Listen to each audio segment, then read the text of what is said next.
What do you got? I think I can prove to a judge that both of these men had the mens rea. What the hell is a mens rea? It's a legal term the lawyers use. It just means the intention to commit a crime. Okay, come on, let's go. Mens rea? Put the cuffs on him. How could we have gotten mens rea? We take blood? Can you do it without taking blood? We both use condoms. How is this possible? I want to see a doctor. Can I have an independent blood test? Money! I feel sick. What are you doing? Mens rea! Oh! Oh! My God! No! Hey, good morning, good afternoon, good evening, everybody, whoever you are, wherever you are, whatever you're doing, whoever you're doing it with, however many times you plan on doing it and how good it feels, why you're doing it in the first place. I'm just glad you're doing it right here with me. Just make sure I'm involved. That's all I care about. I'm Legal Vices. This is my channel, Legal Vices. How you doing? Gosh, we've got a full house here this morning. It's mods galore. It's a mod fest in chat. Hey everybody! Right out of the gate, 131 viewers. I know right now with the taking care of Maya case, we're on verdict watch for that. If they do come back with a verdict, somebody let me know and we'll switch over. But I doubt that's going to happen for a while. I think they have to calculate a lot of numbers for that case. But that's not what we're here to talk about today. And before anybody gets too excited, this is not the whole new trial. This case, the Kaitlin Armstrong murder case, the judge is only allowing the opening statements, the closing statements, and the closing arguments and the verdict to be televised, broadcast, streamed, whatnot. So, and this already took place. I think we're on day 4 of this trial now. But I watched this opening statements with Hayden, Aussie Overlord, a few days ago. And the more I think about it, I know I commented on it at the time. The more I think about it, the worse the defense's opening seems to me. And I thought I would just, I thought I would review this with all of you to go over what makes a good opening statement and what makes a really bad opening statement, because I think we saw them both here in this particular trial. The opening statements were very, very good for the prosecution, very, very bad for the defense, I thought. We'll just have to see what the jury thinks at the end of the day. But it doesn't, right out of the gate, does not look good for the defendant for a multitude of reasons. I mean, not just the opening statements, because they were bad enough, but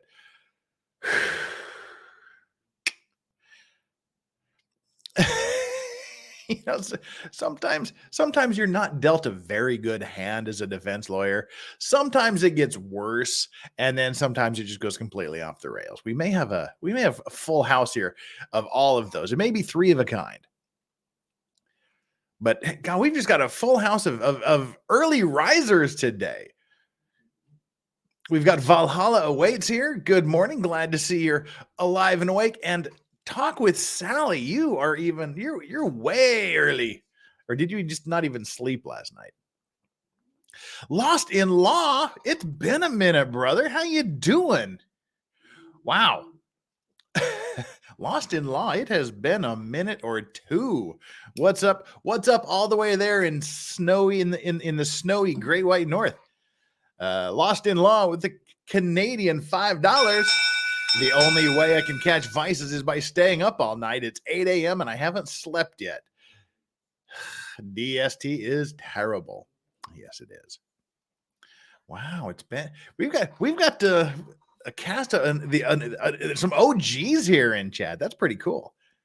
Oh, Taco says I woke up going back to bed soon. Lame. Stay here. Stay here. And well, I guess with the straight out of the gate, with the Canadian $5 super chat, that makes Lost in Law the Vice Racks of the day so far. We need to keep doing the Vice Racks of the day, don't we? Let's put it on right up there right now. Lost in Law with the Canadian dollar. Yay. All righty. Boom, that'll start us off right and put us on our way to unlocking Doggo Cam achievement, which has not been done in a great long time. Camera's getting dusty. The dogs are getting lonely. Peer pressure for super chats. That's what I say. Anyway, before we get into the opening statements, the usual housekeeping stuff, hit the like and subscribe button. There's 162 of you here, 107 likes. I know we haven't done anything to give you to make you like the stream yet, but I swear we will. I promise we will. So while I'm talking about it, while you're thinking about it, just go down there. It doesn't even take a second to hit that like button. Make sure you're subscribed. If you haven't subscribed, please take a risk. Subscribe. If you are subscribed or think you're subscribed, just double check to make sure, because YouTube is asshole and they unsubscribe people quite regularly. Then make sure after you've made sure you hit the like and subscribe button, come over here and take our like and subscribe poll. Have you been following the Kaitlin Armstrong case, which is the case we're going to be watching the opening statements for today? Currently, 15% of you have said yes. 18% of you said meh, a bit. And 67%, a full 2/3 have said who, what, huh? Well, good. This is for you then, the who, what, huh crowd. Who is this? What's going on? And why am I talking about this? Especially if we can't see the entire trial. Oh dear. Yes, feed the hounds. Get doggo cam. Sure. Now, it's a love triangle case. Not an uncommon scenario. Girlfriend has boyfriend. Boyfriend on and off again with girlfriend. Picks up a new chick. Old girlfriend doesn't like it. And then murders her, allegedly. That's kind of how those love triangle things go. Been there, done that. I mean, that's not, I don't mean been there, done that as far as a love triangle murder. I mean, been there, done that with a super chat. Where does one get a nifty hat like yours? Miller hats? Yes. DI, shame on you. DI. You could almost buy a DI for what this hat costs. I mean, yes, this is a great Miller hat, as all of my Western style hats are. All of the flat caps come from Ireland. All of the cowboy Western style hats come from millerhats.com in lovely Houston, Texas. Great product. This is their great DI. For those of you that don't know, those of you, that's Deseret Industries. It's like the Mormon version of the Salvation Army.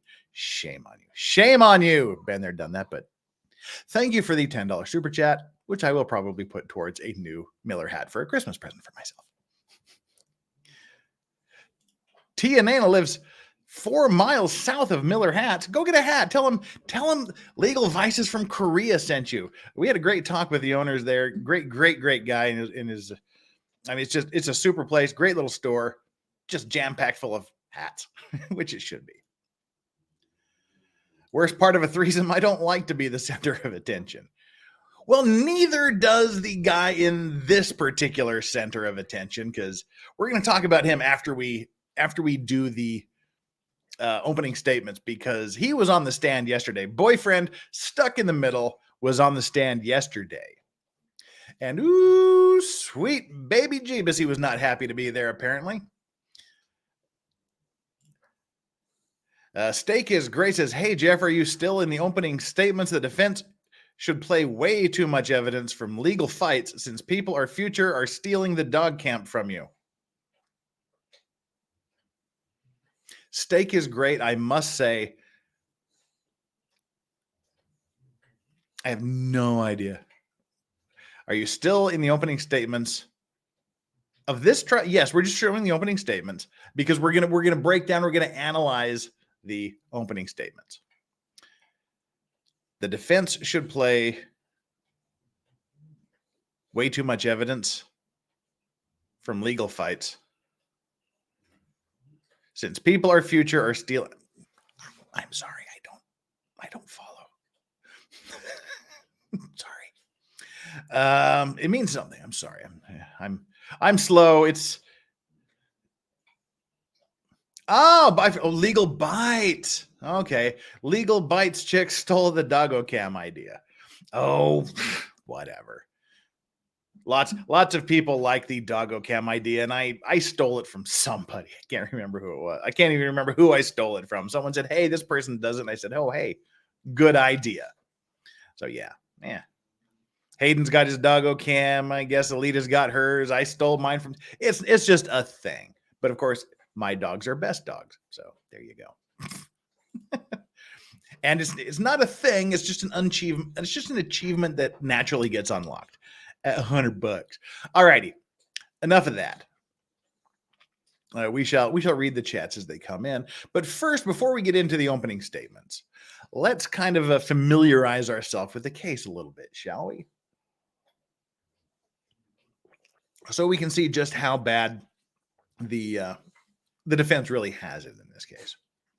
Oh, and if you're wondering, we're drinking Cloudy Bay white wine here. It's a Sauvignon Blanc from 2022 from Cloudy Bay in New Zealand. I don't like white wine very much at all. I'm not a white wine fan, but I used it for some cocktails. The bottle's been open about 4 days. That's the problem with wine. You open the bottle, you got to drink it in a few days or it turns. Whereas I can open a bottle of whiskey and it'll taste the same 10 years from now as it does the day I opened it. But yeah, so we're just drinking a little bit of white wine here to polish off the bottle. But as far as white wine goes, Cloudy Bay is really good. Valhalla Waits says this case is ridiculous. Yeah, Valhalla Waits has been covering it with MLS Law. So he can pop off here in chat about some of the details as we go along, because we're just going to give the bird's eye view.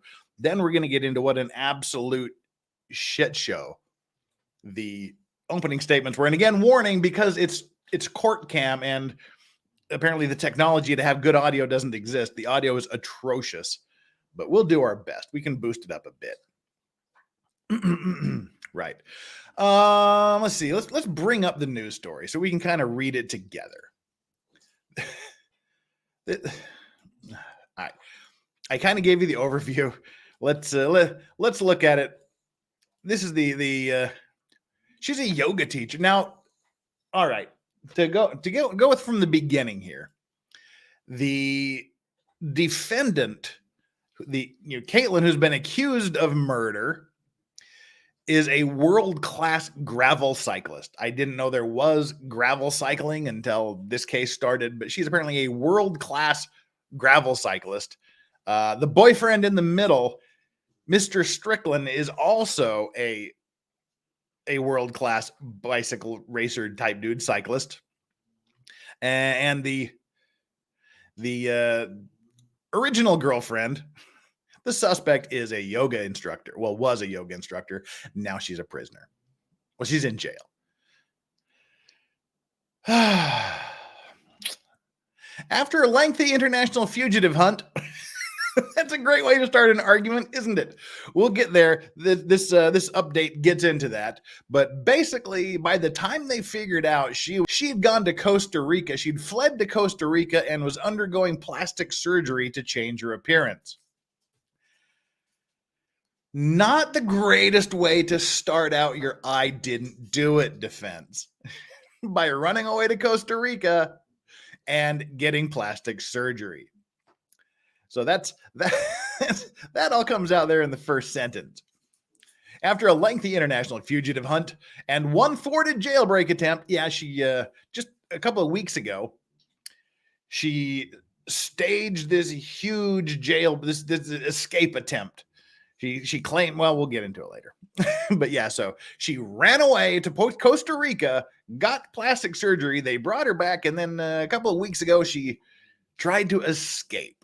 Didn't go very well, but she tried. We'll give her an A for effort. Well, Robert Lawrence says Lance is very disappointed in her. Of course, that's the first thing that anybody does, including myself, when you become aware of this case. You Google, is Kaitlin Armstrong related to Lance Armstrong? The case, is that no, in fact, they only just happen to coincidentally share a last name. No relation whatsoever, as far as anyone can tell.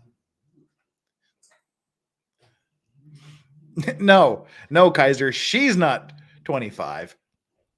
She's 36. The 25-year-old is the dead one. All right, let's get back into this. So that's what we've learned in the first sentence. She fled to Costa Rica, got plastic surgery, and made a jailbreak attempt. Texas yoga instructor Kaitlin Armstrong is on trial for the murder of 25-year-old cycling star Anna Mariah Mo Wilson. They've just been calling her Mo through the trial here. On May 11th, 2022, so a year and a half ago-ish, Wilson, who was visiting Texas from San Francisco for a biking competition, Mo Wilson, the dead girl, she was visiting Texas from San Francisco for a biking competition, was shot dead at a friend's residence in Austin. Days after her death, authorities issued an arrest warrant for 36-year-old Armstrong, who they believed had been motivated by romantic jealousy.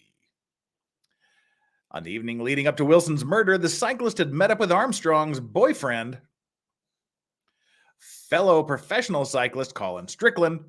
Per ESPN, he and Wilson had been briefly involved while Strickland and Armstrong were on a break and became friends after he reconciled with the yoga instructor. Long story short, the defendant and guy, they were on an on-again, off-again relationship for quite some time. And during a break, he hooks up with the victim. And didn't go so well. So basically, he's cheating on everybody. So he and Wilson had been briefly involved while Strickland and Armstrong were on a break and became friends after he reconciled with the yoga instructor. According to an affidavit, Strickland purchased 2 9mm handguns for himself and Armstrong just months before the shooting, explaining to police that he gave his girlfriend the gun, which authorities believe to be the same one used in the murder, for her protection and self-defense. How'd that work out? The case shook the cycling world and garnered a wave of media attention, including a New Yorker story and a controversial feature in Outside magazine written by a friend of Strickland's. Wilson, a Dartmouth graduate who grew up in Vermont before moving to California, was widely regarded as a burgeoning star in the niche sport of gravel racing, with the cycling magazine Velo News calling her the winningest woman in the American off-road scene. All right. Fellow cyclist Amy Charity told the New Yorker that Wilson's murder was the most tragic and shocking thing that's ever happened in the cycling community. There's no way to adequately express the regret and torture I feel about my proximity to this horrible crime, Strickland said in a statement after the shooting, per the Austin American-Statesman. I am sorry, and I simply cannot make sense of this unfathomable tragedy. Well, he's kind of become a little more standoffish, given by the testimony that he gave yesterday, which we'll summarize at the end here. Prosecutors allege that Armstrong used the fitness app Strava, where Wilson logged her bike rides, to track down the cyclist's location. See, there you go, people. This is another thing about you think. I know most of us don't have crazy, psychotic, allegedly stalkers that are after us and looking to get us. But when you use the Fitbits and things like that, you join the little communities, you upload your regular exercise routes and routines using your little GPS, showing it off on the map. Some nut job can find that and go, oh, every day at this time, this person runs this particular route. There you go. Then they just know where to sit and wait for you. Be careful with your data, people. Seriously. I mean, all joking and wit and smarm aside, be careful when you upload your daily routines. Per ESPN, in the days before the murder, Armstrong sold her Jeep, which had been spotted in front of Wilson's home the night of May 11th. Spoiler alert, May 11th, night of the murder. So you're starting to see why the defense may not have the greatest ability to defend her, and with it may have been someone else's defense. The night of the murder, her Jeep is seen out in front of the victim's house. Shortly thereafter, she runs away to Costa Rica, gets plastic surgery, gets hauled back to the U.S., and then makes a jailbreak. Yeah. You can see why the defense may be at a disadvantage here. She sold her Jeep for cash before fleeing to, what's she going to sell it for? Chickens? Of course she's going to sell it for cash. Before fleeing to Houston. While While she was, speaking of Miller hats, Houston, while she was on the lam is a good word. While she was on the lam, prosecutors contend that the yogi, is she a yogi or is she a yoga instructor? You figure it out. That the yogi flew to New York and then using her sister's passport. Yep. She didn't use her own passport. She used her sister's passport. Chalk up passport fraud to the list of things that are not looking good for her in the innocence department.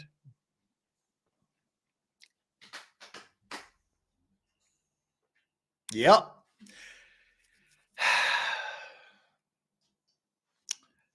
Used her sister's passport to flee to Costa Rica to get plastic surgery because she's innocent after selling her Jeep.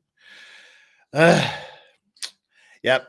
Using her sister's passport to Santa Teresa, a remote yoga retreat friendly area of Costa Rica. There actually, apparently in the world, is a yoga retreat friendly place in Costa Rica.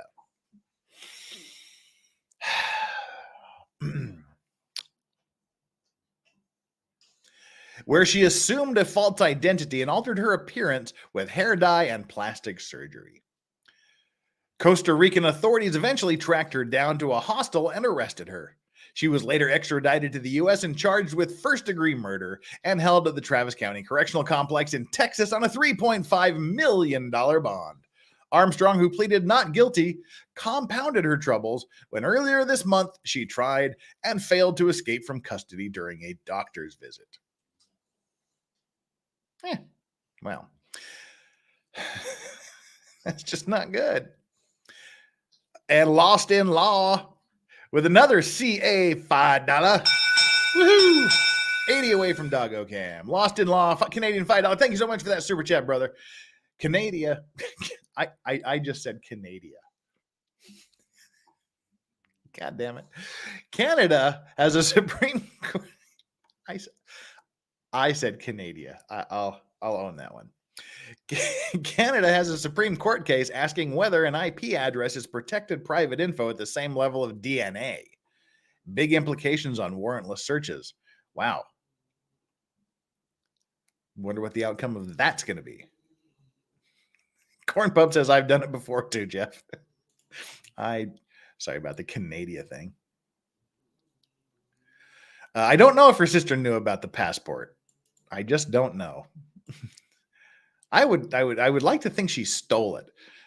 If I'm her sister's lawyer, I would like to think that the suspect stole it and my client, the sister, knew absolutely nothing about it and was like, hey, where's my passport? Canada is the proper way of saying it. It is Canada.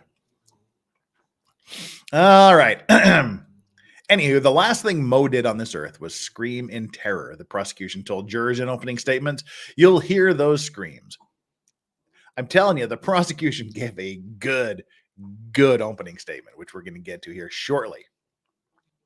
Texas authorities say Armstrong shot Wilson after the cyclist returned home from an evening out with Strickland. Strickland's the boyfriend.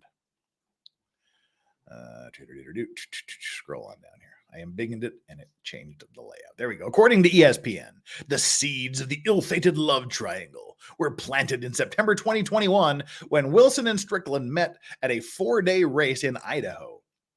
The outlet reports that Strickland and Armstrong were no longer a couple at the time, but still lived together in Idaho. In October, Wilson, also recently single, traveled to Austin and struck up a romantic relationship with Strickland that spanned a week or so, according to a statement Strickland released after her death. So he's with the suspect. They're together, on again, off again. On and off again moment, he hooks up, meets Wilson, who he says they only dated for a short time before he got back with the on again, off again suspect chick. So they smashed for a week or so. According to the statement Strickland released after her death. After Wilson returned to San Francisco, Strickland says he and Armstrong got back together, and his relationship with the cyclist became a platonic and professional one. A platonic and professional one where they were still kind of living together. Mariah and I were both leaders in this lonely niche sport of cycling, and I admired her deeply and considered her a close friend, Strickland said in his statement. Police reports obtained by ESPN detail the evening he and Wilson spent together only hours before her murder. Now remember this, we were both leaders, it was lonely, we had this platonic thing, we were friends, I admired her deeply, she was a close friend. That was after her death. Later, at the end of all of this, see how that may or may not have changed when we summarize his testimony yesterday. Strickland reportedly picked up Wilson from the apartment of her friend, Kaitlin Cash. Too many Kaitlins here. Kaitlin Cash at 5:45 p.m. and took her to Deep Eddy, a popular swimming pool in Austin. The two later ate at Pool Burger before. So I'm just assuming Pool Burger is a restaurant inside the pool area. The two later ate at Pool Burger before Strickland dropped Wilson back at Cash's around 8:30 p.m. Cash returned home around 10 p.m. and called 911 after finding Wilson bleeding and unconscious on her bathroom floor. The cyclist was pronounced dead from gunshot wounds at the scene. Well, let's look a little more into this fleeing to Costa Rica thing. Per KXA in Austin, police took Armstrong in for questioning after discovering security footage that showed her Jeep in the neighborhood the night of the killing. The yoga instructor was taken into custody on an old misdemeanor warrant, but was later released owing to a clerical error. After her release, Armstrong allegedly sold her Jeep for cash at a local CarMax and flew to Houston and then New York. Meanwhile, police received suspect tips about the yogi, including one from an anonymous caller who said Armstrong had once expressed a desire to kill Wilson after learning about the cyclist's relationship with Strickland. All right, here's the deal. If you're the jealous side piece that smashed for a couple of weeks and then got kicked to the curb, this isn't legal advice, but don't murder somebody. Just move on with your life.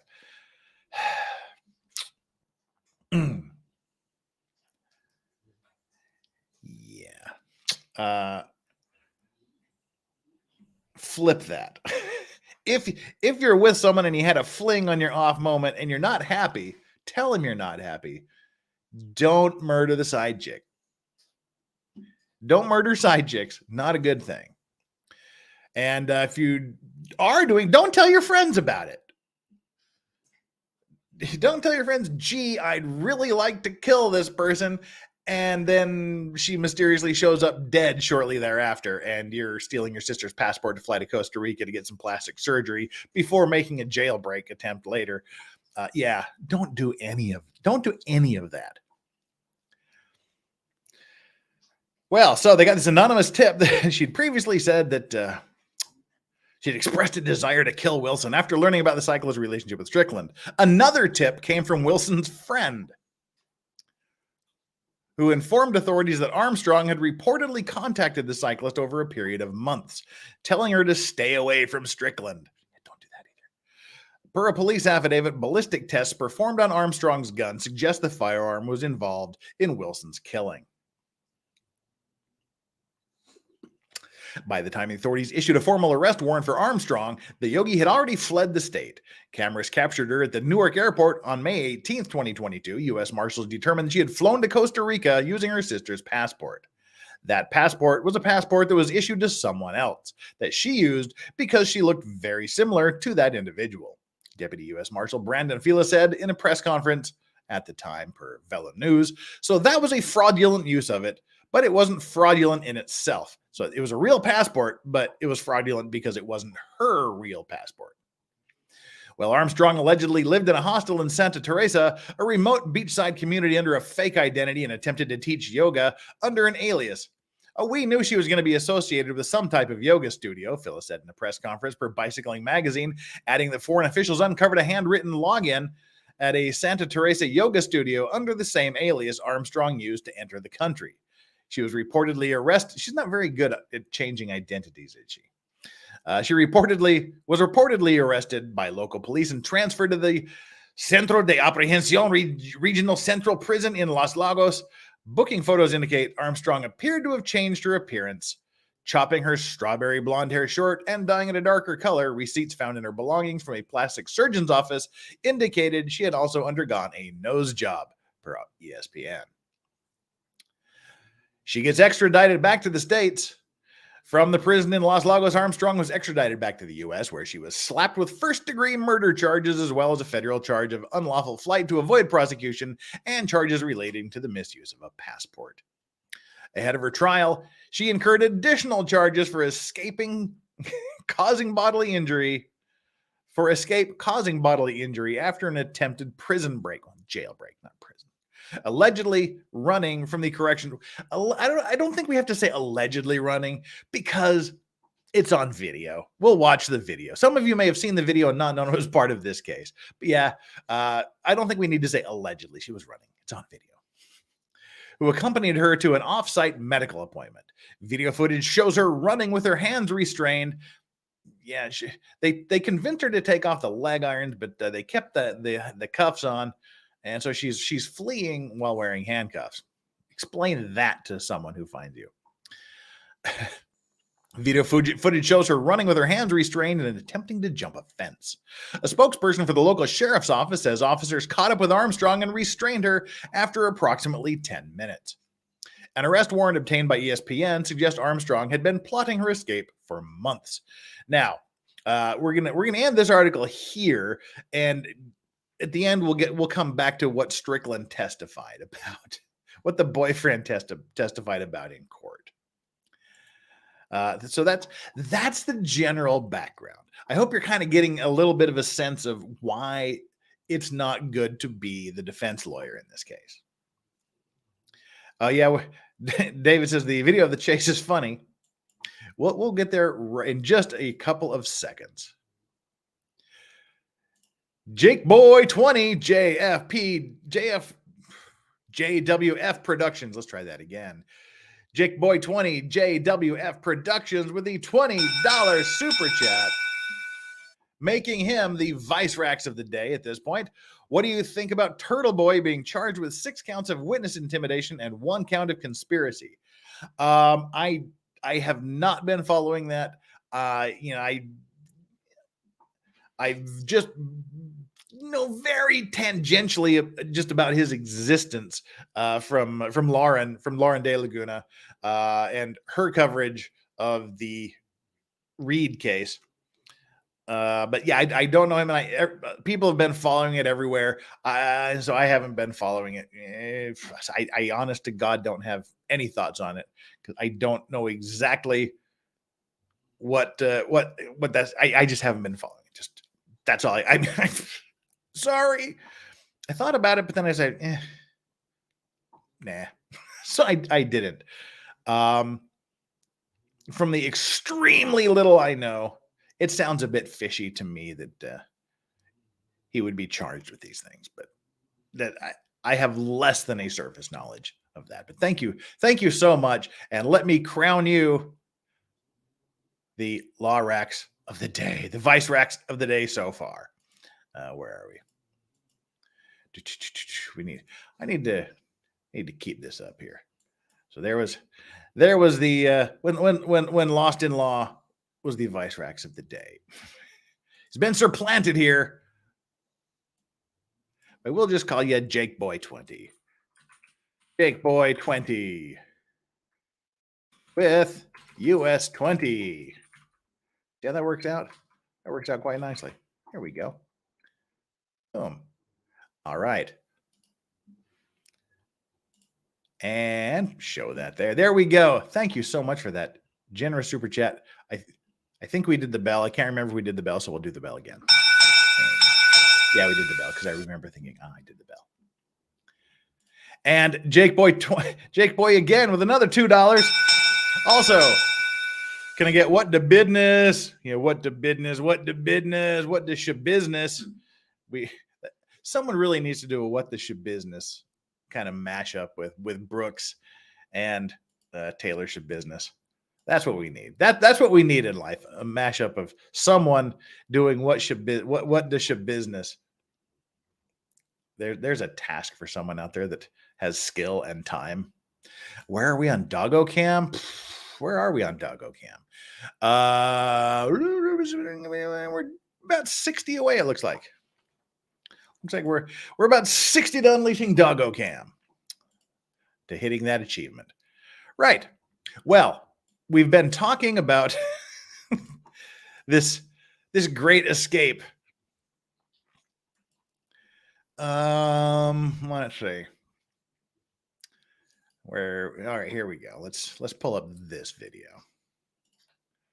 Let's embiggen it.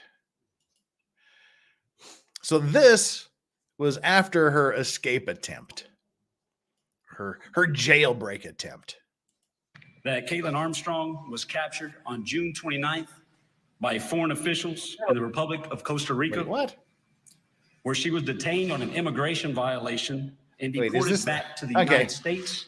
This is talking about her first flight to Costa Rica. Then they're going to talk about the jailbreak attempt. On July 2nd. On July 5th, the Austin Police Department extradited Armstrong from the Harris County Jail in Houston, Texas, to the Travis County Jail here in Austin, Texas, following a 43-day fugitive investigation. Trending. Now to what's trending in true crime, my friends. Oh, Kaitlin Armstrong. Oh, my friends. Just give. I do apologize to her for pausing this here. Back. But, you know, she's doing one of those TV broadcaster woman things. The one, you know, where they sort of hyperventilate and make the big mouth movements while they're telling the story. So let's talk about what's trending in true crime.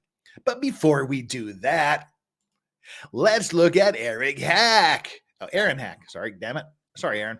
Aaron Hack, just because I haven't super chatted in a while. Bless you.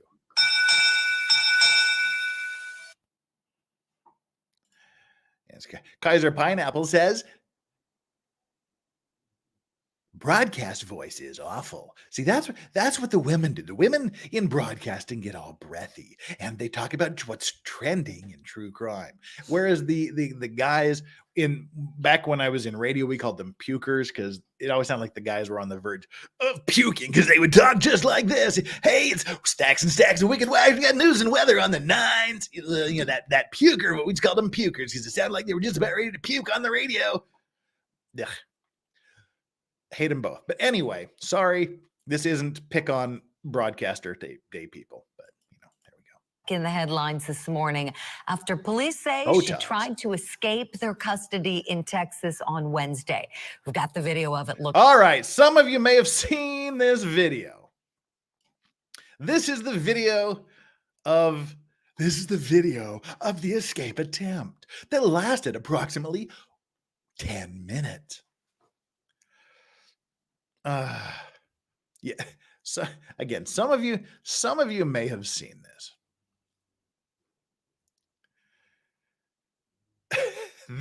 This is our world class. This is our you know, we're our world class person here. The cyclist is dead. Other cyclist is there. You know, this is just an all around bad situation. But this is our yogi, they're calling her, our yoga instructor. This is our yoga instructor fleeing from a giant fat cop. Melly Cormier says, catch me if you can. Well, can't would be the answer to this. We have a woman who has sprinted for nearly a mile in handcuffs, is going to go all parkour over towards this fence, and all you're going to see is fat tubba cop fall down twice in a matter of seconds. Oh God, this is a sad chase. Tried to escape their custody in Texas on Wednesday. We've got the video of it. Look at this. This video that was taken by Teresa Rangel. Armstrong can be seen running. Look at her in her prison garb, running toward a fence, police chasing behind her. Officers eventually were able to catch up with her and then take her back into custody, all after several... They just keep showing the fat cop falling down. I love it. I just like to watch the fat cop fall down. Oh, now we're buffering because I made fun of the fat cop. It's karma. Damn it. Police chasing behind her. Officers eventually were able to catch up with her and then take her back into custody, all after several minutes of chasing the accused killer. She was brought back in, and as we remember, let's go back to June of 2022. That's when this all happened. The first time. Now, they say the chase lasted about 10 minutes and covered a distance of approximately 1 mile. I guarantee you that cop did not chase her for a mile. I guarantee you that cop didn't chase her across the fucking parking lot. I bet there's a cop car just out of frame. Yeah.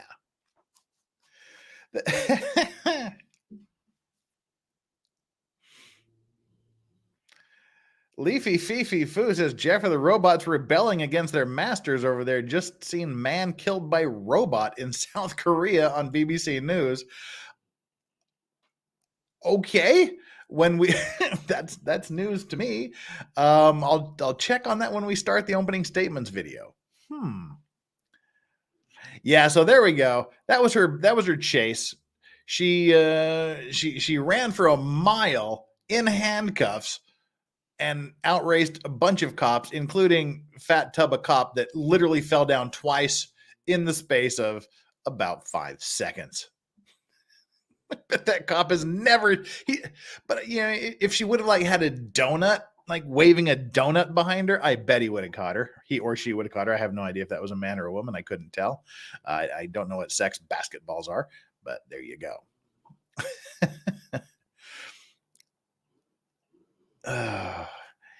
You have 15 seconds to comply. It's the donut run. Yeah. So anyway, that was her great jailbreak escape attempt there.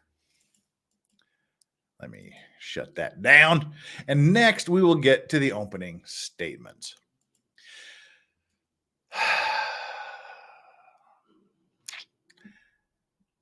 As I said, you know, opening statements can be really, really good, neutral, or really, really bad, or somewhere on that scale.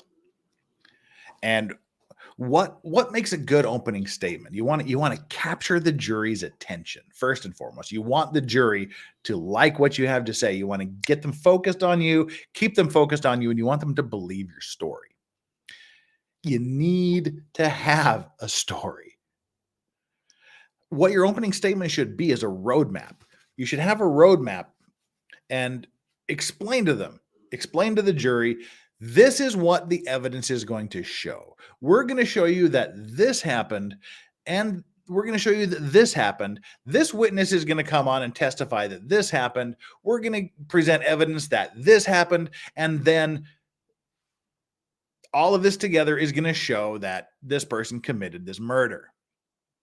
That's a good opening statement for a prosecutor. The prosecution should have this great roadmap as to how they're going to lead you from who is this person to they committed first-degree murder. The defense should also have a roadmap. But again, you know, the defense doesn't really have to do anything. They have zero burden of proof.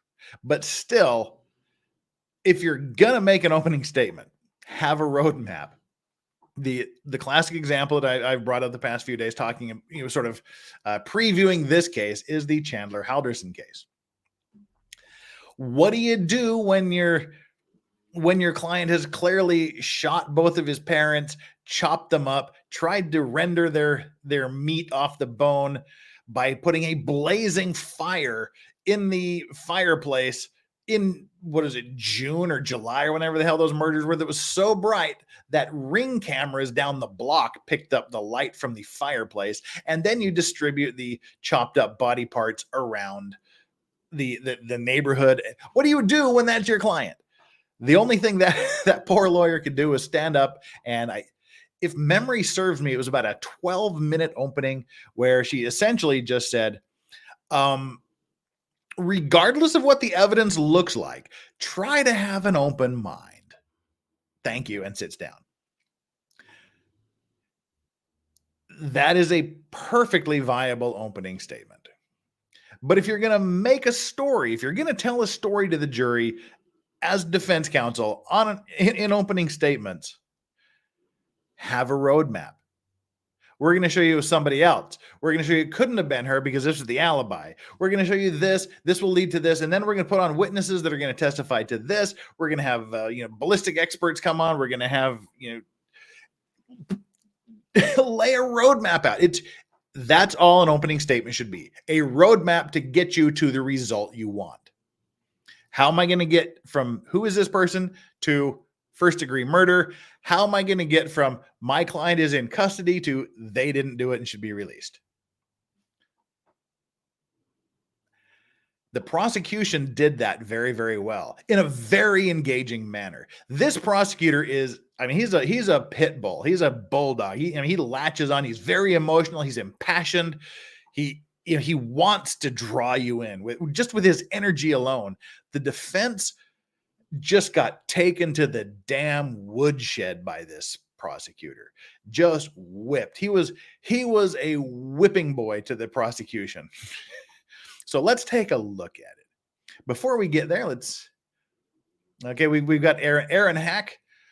Aaron Hack, we already do also the $20. You don't dethrone him as the vice racks of the day, but in my head, you're the assistant vice racks for the day. Kira asks Jeff, how are you doing, Kira? It's been a minute. I saw the stream you were on the other day. I don't know if you saw me there in chat, but how you doing, Kira? It's been a minute. Where are the dogs? Yoda is in the living room, asleep on the sofa. Strawberry is right over there, waiting for the unlocking of Doggo Cam. And we are 50 away. We're about 45 away from it, actually. We've crossed the halfway point to unleashing Doggo Cam, which is dusty and old because it hasn't been used in a while. Righto. So let's get into this opening statement. It's good to see you here, Kira. Awesome. All right. Boy, I do. I'm kind of hesitant to even start this again because I feel so bad. And I know the audio is shit. The audio is shit because it's a trial. So why should the audio be good? So bear with me. We'll pump up the volume. We'll boost the volume as much as we can. And there are subtitles, but God bless the YouTube subtitles. We'll do what we can. Here we go. Opening statements in the Kaitlin Armstrong love triangle murder trial. What state is this case out of? Texas. Here we are. May 11th, 2022 at 9:15 p.m. Pump up the volume. Pump up the volume. Dance, right? Great movie, Kiefer Sutherland. Anyway, was it? No, it wasn't Kiefer Sutherland. Who the hell was in Pump Up the Volume?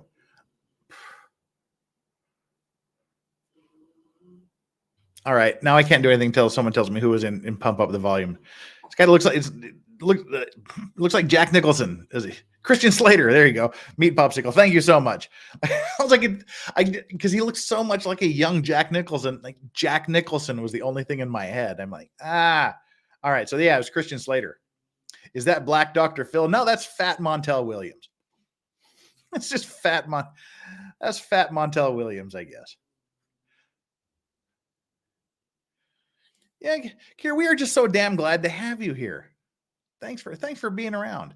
Right, here we go with the very, very animated, very powerful, very convincing prosecutor.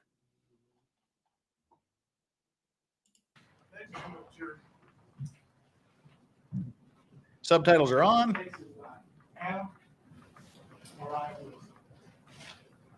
Everybody calls her Mo Wilson.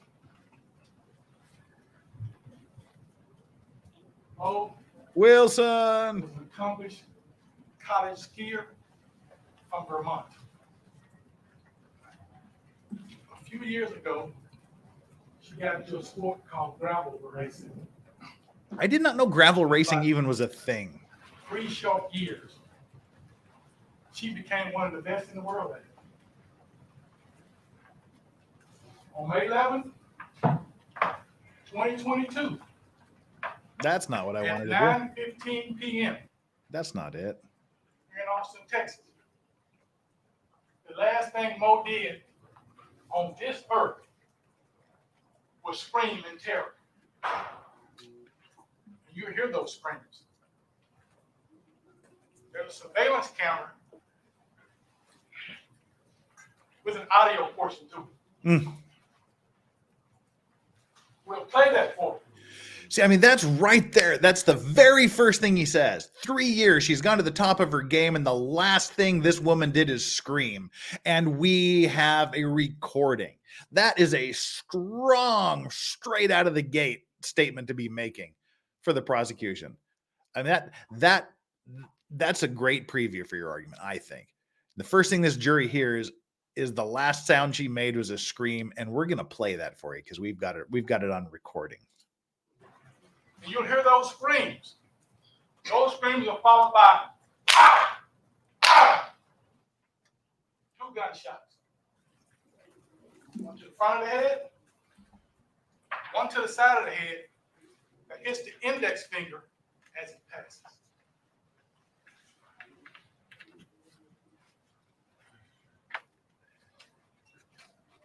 You won't hear any more screams up there. That is a great storyteller. 55 seconds. We intend to prove to you put it in that chair. After 4 or 5 seconds silence, Kaitlin Armstrong stood over Mo Wilson and put a 3rd shot right in Mo Wilson's heart. Oof. I like this guy's energy. I love his storytelling. This is how you give a good opening statement. This is how you tell the story. See, I'll bet all of you that aren't familiar with this case, when he said you heard bam, bam, 2 shots, one to the head, one to the side of the head, and then nothing. I bet y'all thought that was the end, didn't you? Big dramatic pause. And 45 seconds later, he puts another shot right through her heart. Or she puts another shot right through her heart. I bet you weren't expecting that. And you know the jury's like, oh, God, shot her. Holy shit, shot her 3 times? That's got to capture the jury's attention. Good morning. My name is Drayton. I'm representing Texas. Can you turn up the court? No, it's at 600% right now. Stewart, Jimmy Sullivan, Mr. Rob Drummond, who will join us at some point. We intend to present to you approximately 40 witnesses from this witness chair to give you evidence over the next 4 to 5 days. That's the We're going roadmap. to start by giving you information about 3 key players. Number 1, we know this. That's the roadmap they're talking about right there. We're going to put 40 witnesses on, and they're going to tell you what happened. Up and coming pro gravel racer. Second key player, Kaitlin Armstrong, who's a professional gravel racer who lives right here in Austin, Texas. The third player is Kaitlin Armstrong, the defendant, who lived with Kaitlin. They had an on-again, off-again romantic relationship. And it was business partners. They had a business of real estate business, refurbishing trailers. Through these witnesses, we're going to give you background on Kaitlin and Kaitlin's relationship. Again, perfect road mapping. With these witnesses, we're going to show you their relationship. And began a romantic relationship in October 2019. You heard from Kaitlin that at some point, 2021, around the freeze, she wouldn't get in the car. You hear that as a result of that business, they shared an iPad and a laptop that was connected to Colin's phone.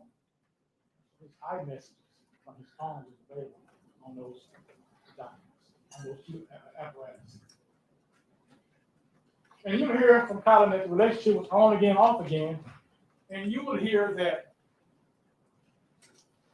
when the relationship was off, they both dated other people, but they continued to live there. And then we'll give you some more background on Colin. During one of the off again periods in October of 2021,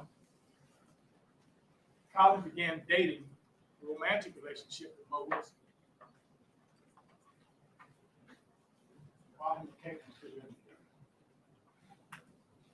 Colin's going to tell you that he had to confront Kaitlin Armstrong, communicate, calling Mo Wilson on her cell phone.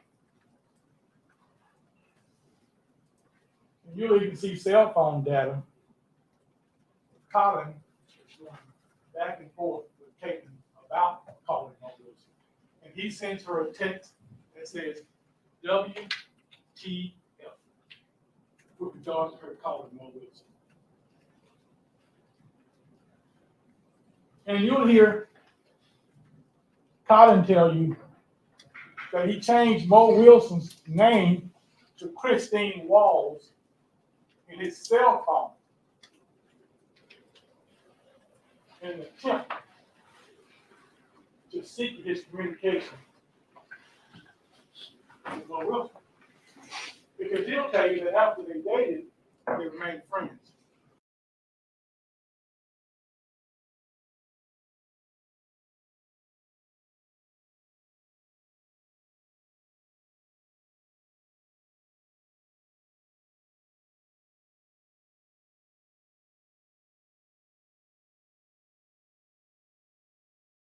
Yeah, I'm boomered. Dang it. Boomer! Yeah, I had to own that one.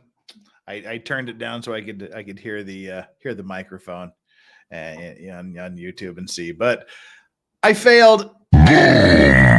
Right. Anyway, as I was saying, you didn't hear me, but I was saying it. Again, there's some good getting some drama in this. The boyfriend has made up with the victim, but he's still talking to the side piece because they're still friends, but he changes her name on his cell phone to a completely different name so that he can try to hide it from the girlfriend who is the victim. Even gives a WTF to the suspect when she calls on the name, when she calls on the line, whatnot. So yeah, he's putting the drama in. He's bringing these stories in. I love this. And you'll hear background on Kaitlin Armstrong as well. One of the things you'll hear is she was not happy with this relationship. Colin still communicated with Mo Wilson. Sorry for yelling. You'll hear testimony from some of Kaitlin Armstrong's friends. And you'll hear that not only did she share that iPad and laptop with Colin, but she had access to his text messages through iMessages on those documents.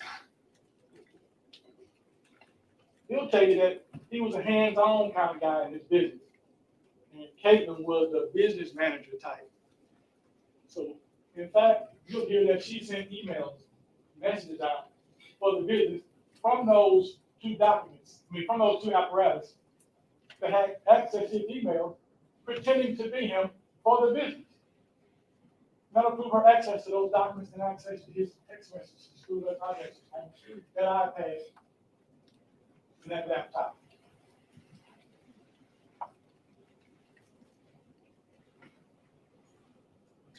Now I'm going to pause here. So you can turn the volume down, people, here, so I can talk. Jugi Show with the $1.99, the $2 super chat. Are you covering any part of this live? No, the judge is only allowing these opening statements, closing arguments, and the verdict to be streamed, broadcast, televised, whatnot. So we just have opening, closing, and verdict.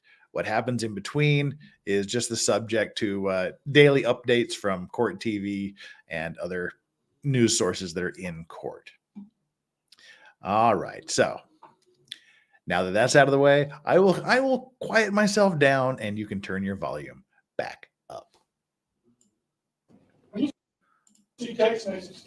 You'll see cell phone evidence of that phone call that Kaitlin made to Mo Wilson in October 2021.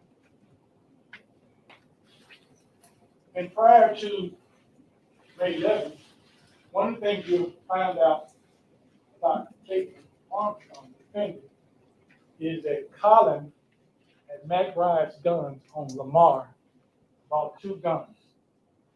He bought himself a gun, and he bought Kaitlin a 9mm 6-hour P365. And you'll find that in January 2022, 4 months before this murder, Kaitlin Armstrong goes to the range, a gun range in South Austin, 35 in Slaughter. She buys 50 rounds of ammo. You'll see the receipt from the ammo. Okay, I don't have a problem with someone who's gifted a new gun goes to learn how to use it. 6-hour P365 9mm. 4 months before Mo Wilson was killed. And then we'll give you some more background before the murder that around the May 2nd, 2022 area, time frame, Colin Strickland left Austin in late April, and he was gone for about 30 days. He was in California. There was a bike gravel race in San Diego area. Colin will testify that during that late April, early May 2nd deadline, that his communication with Mo began to ramp up. Otherwise, they started to communicate a little bit more than they had in the past. And during this time period, when Colin's out on the road in California, texting Mo more, you would learn from his witness chair that Kaitlin Armstrong is back home in Austin near that laptop and that iPad that has access to iMessages to his information. Yeah, so he's literally dicking around with Mo and with Kaitlin. He goes off to California where he's texting Mo more, where he's texting Kaitlin more.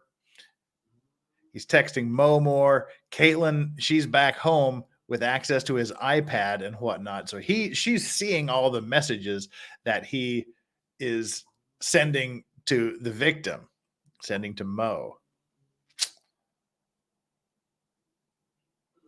As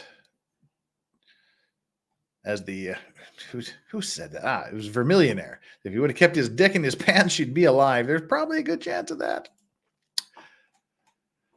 But yep, so she's got a gun. She's got access to the texts that he's sending to the side chick. Now, some very important things happened on May 2nd. A couple of things. On May 2nd, and you're learning some cell data information, cell phone records. Kaitlin Armstrong logged in to Colin Strickland's Gmail account. Uh-oh. And Instagram. Uh-oh. Her phone. Uh-oh. Because she had access to his information. Now she's in his emails. Uh-oh. And another important thing happened on May 2nd.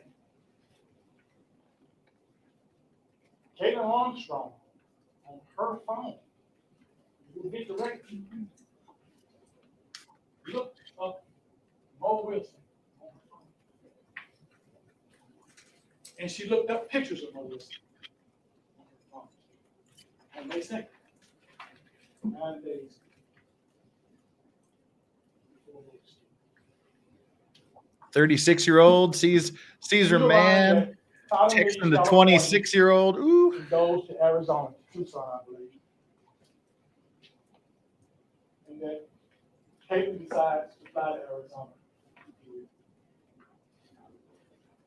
After looking up Mo on May 2nd. She gets to Arizona, and her and Kaitlin drive back. They arrive back in Austin on May 9th. Kaitlin and Kaitlin from Arizona, they drive back, make stops along the way, they arrive back on May 9th. And one of the things that Kaitlin Armstrong does on May 9th,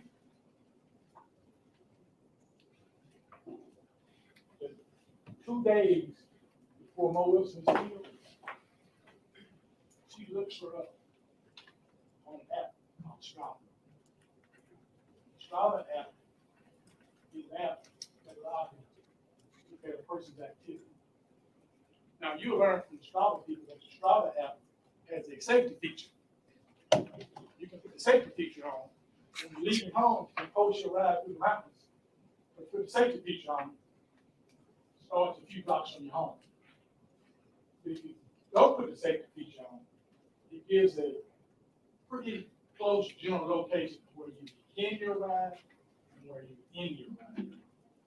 And you'll learn from the testimony from the witness chair that when Mo Wilson was in Austin, she did not activate her safety feature. She posted ride, you can see where it began.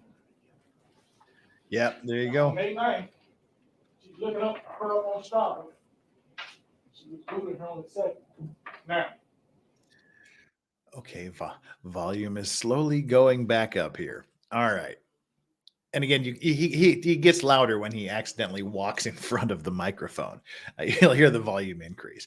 But again, she's got her daily routine. She's got her daily rides out there on this app.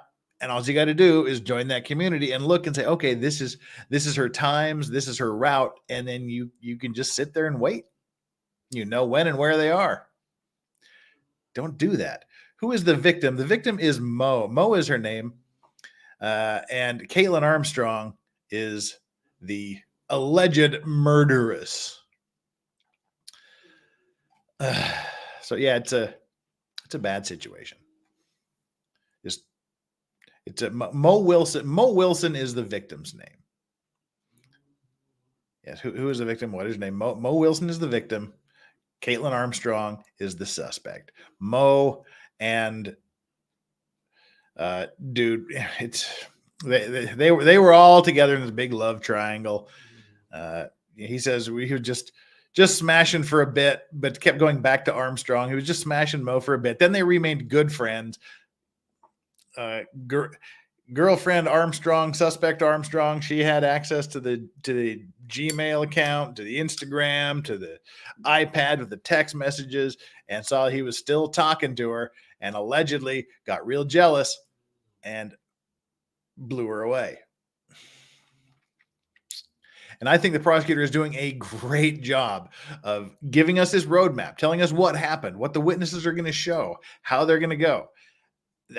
This is, and it would be even better if you could hear it, but just from what we can hear, this is a phenomenal opening statement. Powerful, impassioned, dramatic. It's got all the dramatic pauses, the good vocal inflections. And I mean, even though he does sort of sound like Bubba from Forrest Gump, we got firearms. There's Sig Sauers. There's Smith and Wesson. There's he's kind of got that Bubba Blue sound to him. Mo's not here yet because on May 10th, the very next day, she's looking up. Mo shows up in Austin for a gravel locals race in Hyco, Texas. It's a 157-mile race. She was paid for it. She didn't stay in a hotel. She stayed with a friend, Kaitlin Cash. We call her Cash. Cash stayed in a garage apartment at 1708B Maple Drive. 1708, she stayed in B behind the house. Oh, Jesus. It's in East Austin, right off MLK. That's where she stayed. She arrived on the 10th. Now, we'll give you some. There you go. That's some awesomeness there, huh? It's not me. You'll see the timer still running. That's just court TV going all Andy Warhol on us. The day that Mo Wilson arrived in Austin, you hear testimony that Kaitlin Armstrong looked up Mo on Strava 4 different. Yeah, this opening statement is brought to you by Andy Warhol. There we go. Now, during that day, Colin and Mo began to text each other. And you'll see those text messages.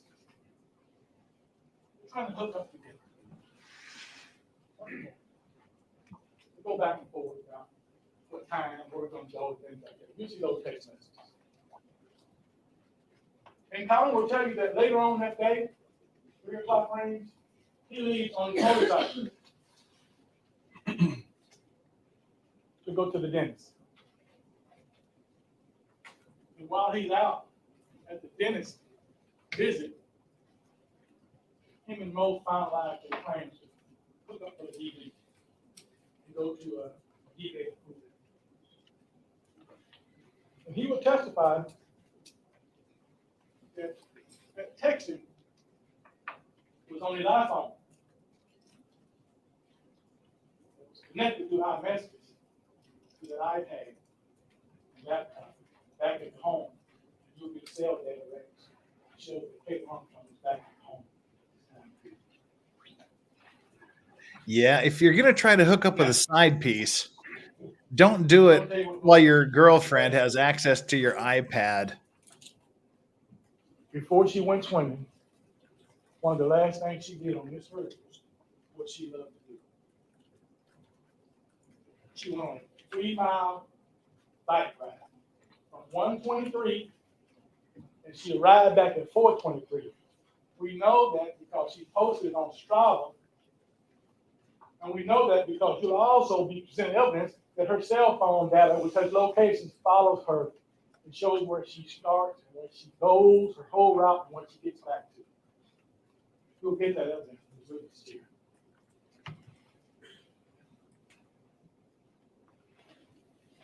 And at 4:49 p.m. Maybe that.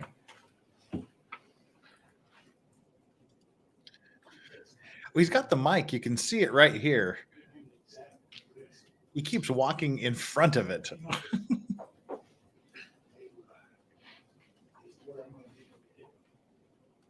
You'll get testimony from this witness chair at 4:49 p.m. Mo sends that text comment. Kaitlin Armstrong is back home. With the iPad.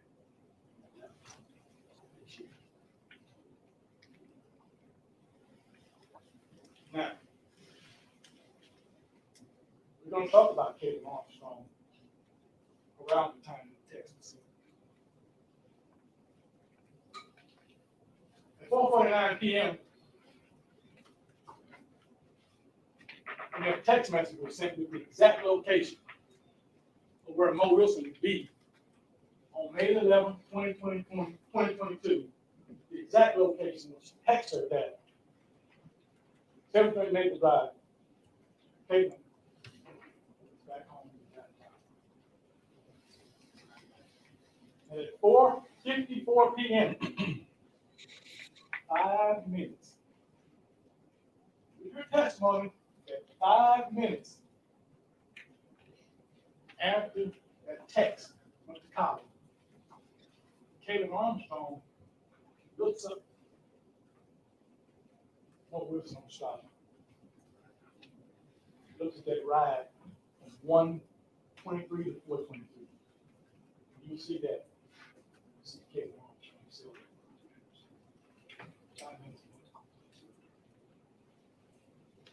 had access to information on that laptop.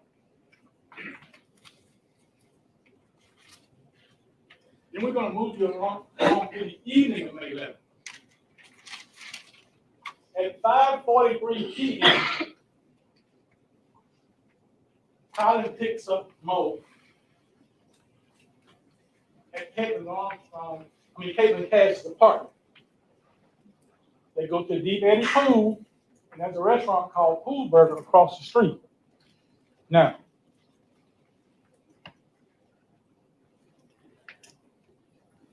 you'll see a couple of things that put them there. You'll see Colin and Mo's cell phone traveling Cash's house to Pool Burger and Deep Eddy.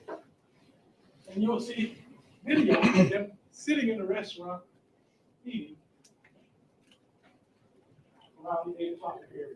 So boom, and there he is putting out the roadmap again. We're going to show you that he went and picked up Mo, the victim, at her friend's house. Their phones are together. They go to the pool. Their phones are together when they go to the restaurant. We're going to show you all of this. Perfect road mapping of this case. And you'll even see a video of them leaving on a motorcycle to left 8 o'clock on May 11th from the Pool Burger area. Now, Colin drops Mo off at 8:35 p.m. You'll hear witnesses talk about his cell phone. It's right there in that alley. It's an alley behind the main house. Down the street, man. 8:35, he drops her off. And Colin goes home. And he's home at 9:15, and those gunshots go off. And we know he's home because you'll be witnesses track him on his cell phone. He does stop at 8:38 on MLK, a few blocks from dropping Mo off, and he texts Kaitlin about that area he was running. Finished. Want to get something to eat?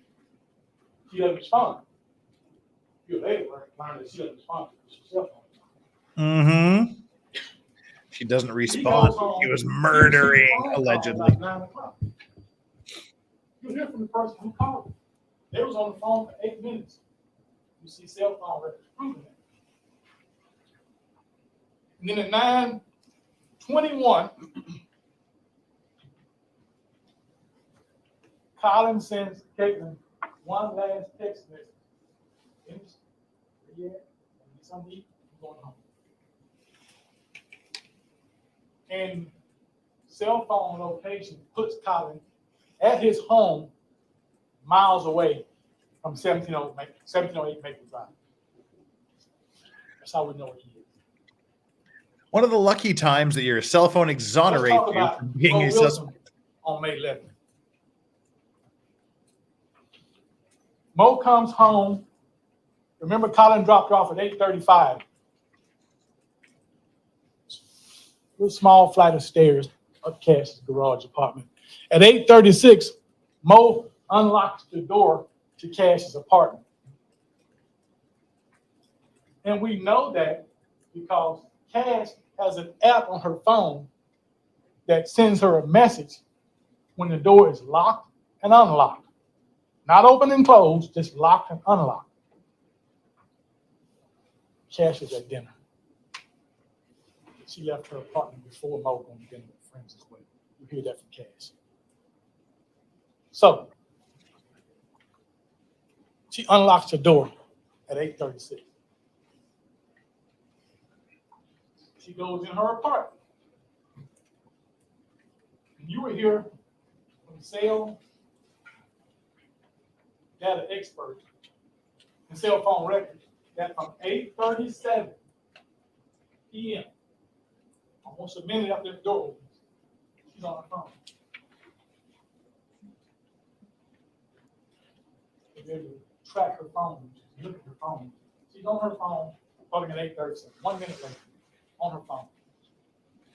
And she stays on her phone.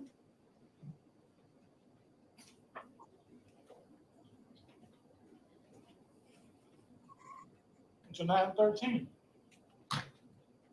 Consequently, you will also learn that within 4 or 5 feet of those stairs, there's a fence and a driveway. You will learn that at 8:37 p.m., 1 minute after she opened that door, Kaitlin Armstrong's Jeep is seen going through that alley. Okay, all right. Adjust your volume accordingly because I'm going to start talking in a normal voice right now.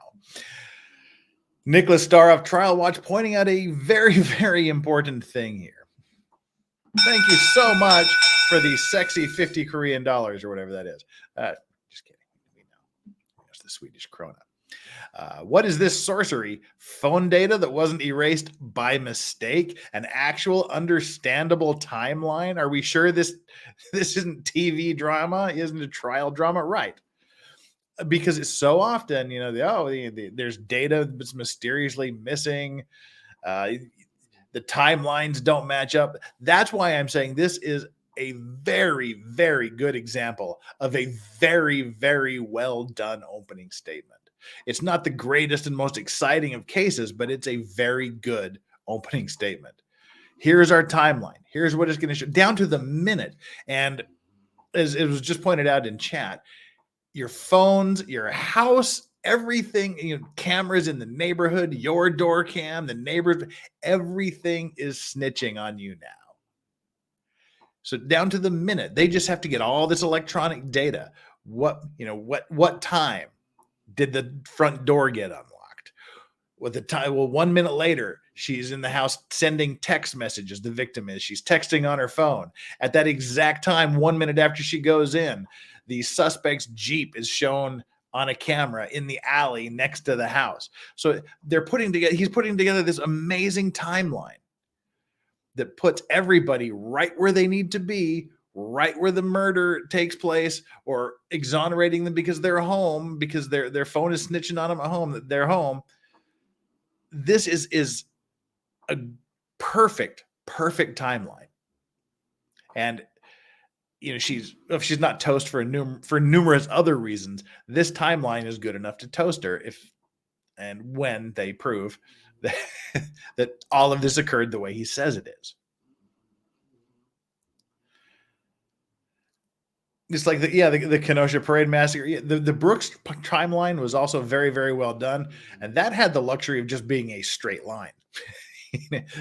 This was where his vehicle was as it hit person number 1, 2, 3, 4, all the way to 77 or whatever the number was. But yeah, that's why we're showing you this. We're going to compare his opening statement to the defense opening statement coming up here in just a little bit. But yeah, he's laying this out. He's telling you right down to the minute what time they were at the restaurant, what time he was texting Kaitlin, where Kaitlin was. Her phone is her Jeep is in the alley. 1 minute after the victim goes into her house, and she's this is an amazing timeline. Thank you so much for that super chat, Nick. We're going to give you a bell ring again because that was awesome. 1 minute. Yes, this trial is on day 4 now. You can see that on video.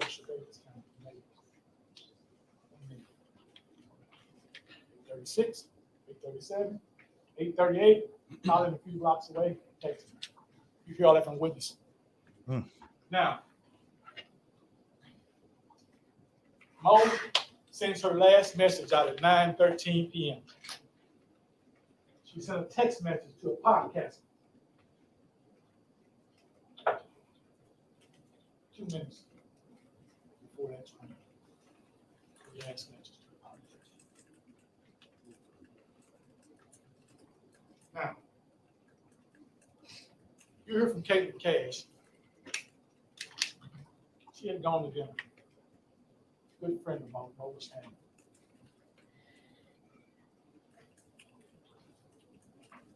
She arrives home and sees Mo on the floor. Just sees her legs. She'll testify. She thought Mo had been on a strenuous ride and was laying on the floor, stretching, relaxing. And she'll testify that she gets closer and sees blood and freaks out. And at 9:54 p.m., in seconds of being in the apartment, she calls 911. And she'll tell you that she put the phone on speaker, and the 911 operator had her doing chest compressions to her friend. She'll tell you she had no idea she was dead, whether she was dead or not. Yeah, if someone has been shot in the heart, don't do chest compressions. This is testimonials. Press One, it's not necessary. They're friend's gone. chest about 80 times for 8 to 10 minutes until the first responder showed up and took over.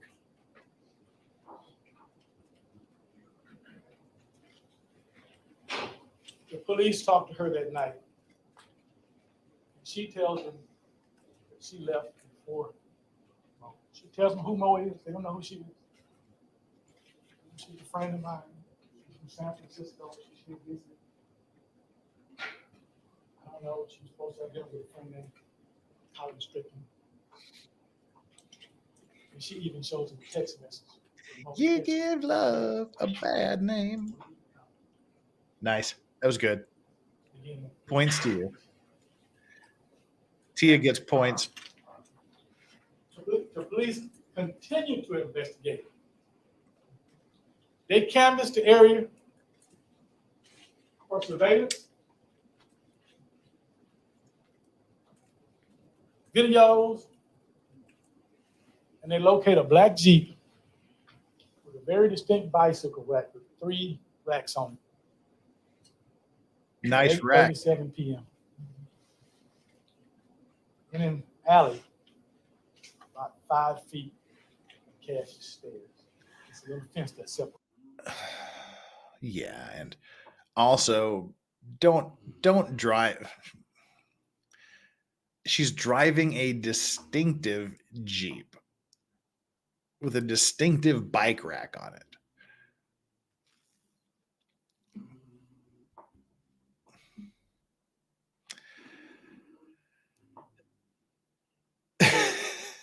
Burn go, why is it got to be black? It's always the black Jeep, isn't it?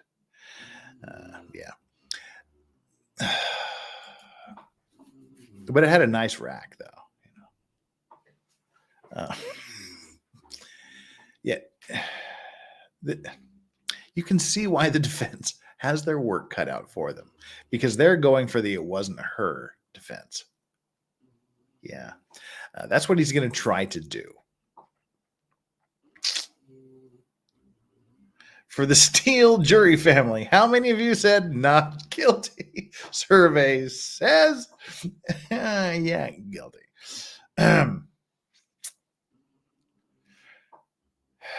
All right, let's continue. Let's continue this here. We're about, looks like we're about 30 away from achieving dog cam. 8:37. This Jeep I was just telling you about, passing that alley. 1 minute I showed that door. We're gonna present evidence to you. That's Kaitlin Armstrong.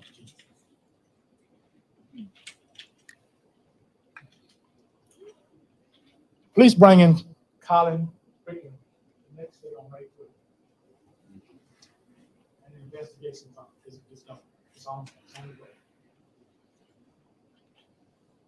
Police interviewed Colin. Confirms his story. He tells them all the things you're going to hear about. I picked her up. I was on a motorcycle. Deep Eddie, Pool Burger, they canvass and get video to prove that stuff eventually.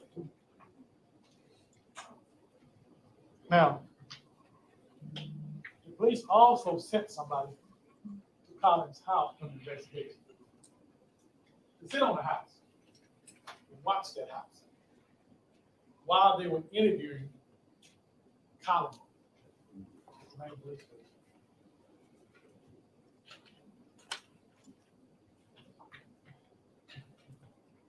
once the detective learned about the black Jeep in the alley, you ask Colin about the black Jeep. Colin would testify. He told him that's her Jeep. She owned it. She drives it. I'm not saying I've never driven it, okay, but I wasn't driving it that day. I was on my motorcycle. So now, Kaitlin Armstrong becomes the person as well, because they're concerned about why that Jeep was at 1708 at 8:37 p.m.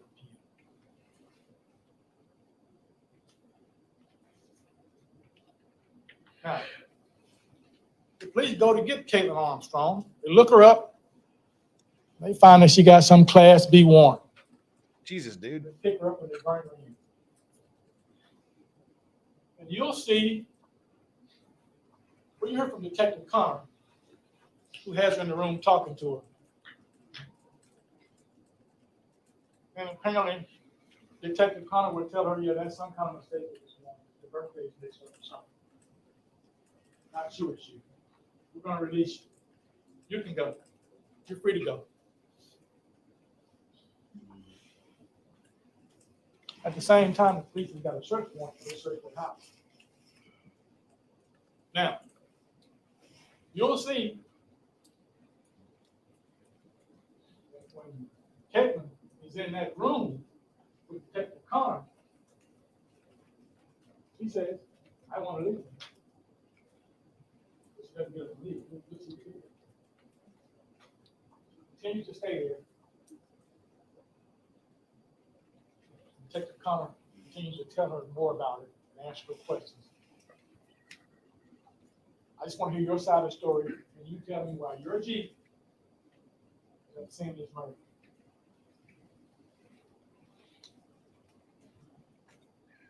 Don't say anything. Let's say something like, I didn't know how to do that. He got her to talk. She can search it. And they said, raise hand, right here.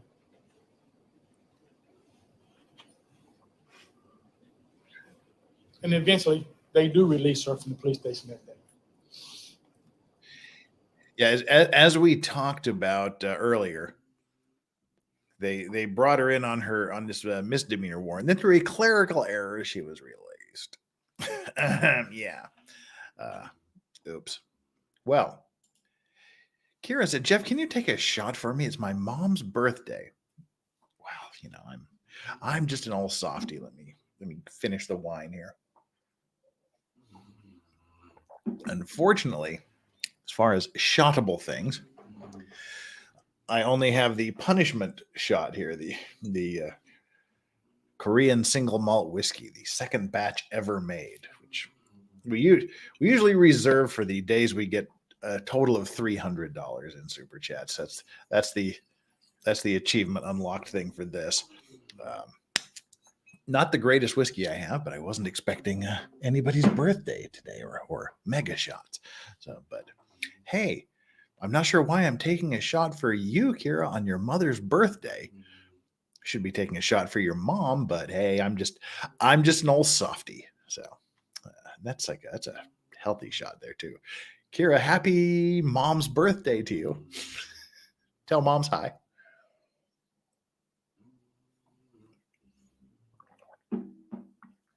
Oh, I wish I had a better whiskey than that.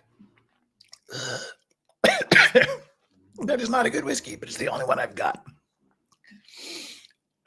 Cheers and happy birthday. Oh, that brought tears to my eyes. Oof. All right. I'm going to have to keep just like a normal bottle of whiskey around here too for these unexpected moments. I'm really sorry. It should have been a nice, delicious, smooth whiskey, which that is not. All right. You are the best, Kira. Thanks. All right. Let's get back to this. Ugh. Here's no explanation why the Jeep is here. Now, from that search warrant at Colin and Caitlin's home, they find two things that are very important to this case. Two guns. Oof. One. It's not that bad. Smith, Close, but not. Colin's gun. They find a 9mm 6-hour P365 that belonged to Kaitlin Armstrong. Done it later identified the ballistics as a firearm that was used to kill Moses. Now, the day after this interview,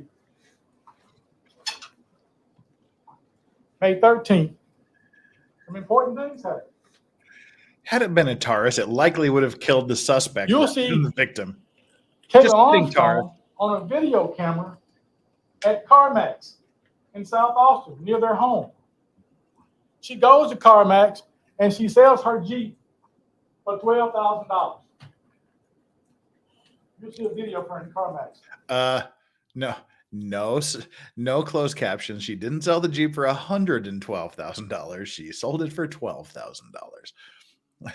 If I could sell my Jeep for $112,000, I would sell it right now. Yeah. So yeah, even without the mustache, he looks like Steve Harvey, says Flux. Yeah. So there we go. I have all this stuff linking her there. She's outside the apartment. She's doing all the, everything is on camera. And then she goes and she flips the Jeep for $12,000 in cash and goes off to Costa Rica on her sister's passport and gets plastic surgery, et cetera, et cetera. On that same day, you'll see an Uber receipt.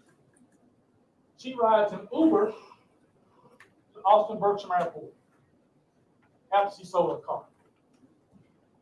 Damn, she went straight from the used car dealership to the airport. She'll also be presented evidence.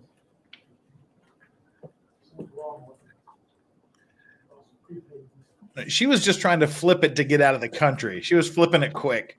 Like she literally she sold the Jeep for cash and jumped an Uber to the airport. But the next day on May 14th, she flies from Austin to Houston and from Houston to New York City. You'll see the flight receipts. And you'll learn that on May 18th, a few days later, and you'll also learn that she has a sister, Christine Armstrong, that lived in New York, New Jersey. On May 18th, you'll be presented testimony of her going online, using her credit card, her email, buying a plane ticket to Costa Rica with her sister's name listed as the passenger on May 18th. And on that same day, she flies to Costa Rica using her sister, Christine Armstrong, passport. Yeah. Flipping your Jeep for way under value, running up to the airport, using your sister's passport to go to Costa Rica, getting plastic surgery. Innocent people do that all the time. While in Costa Rica, she has plastic surgery. Jesus. You'll see the medical record from Dr. Padilla. She spends $6,425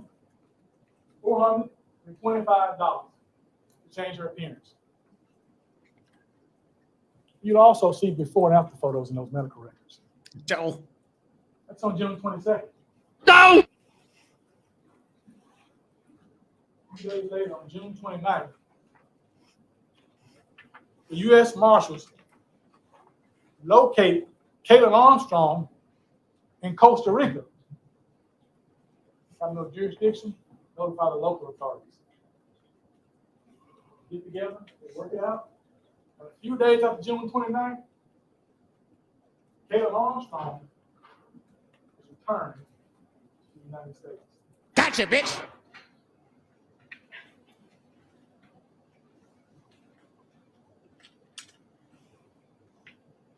Now, I want to backtrack a little bit, tell you a little about the cell phone data. Cell phone data can include calls, text messages, and also location information. You can tell who you call, who you text, and where you are. Let's talk about Colin's cell phone data. see those text messages I told you about between them two. You'll see him traveling on a cell phone location to pick her up. You'll see him traveling to Bloomberg. Okay? You'll see him traveling from Bloomberg. You'll see him leaving the scene at 8:35, dropping her off, and you'll see him stop and make that text message at 8:38 through the cell phone records. You'll see that 9 o'clock phone call, the last 8 minutes, and you'll see that 9:21 text, and you'll be able to see from the cell phone expert that he's way at home at 9:15 when those shots ring out. You'll be able to tell it from the cell data. So look at Mo Wilson's cell data. You'll be able to see that ride she took, the last ride of her life. At 1:23, 4:23 p.m. on May 11th. Hopefully,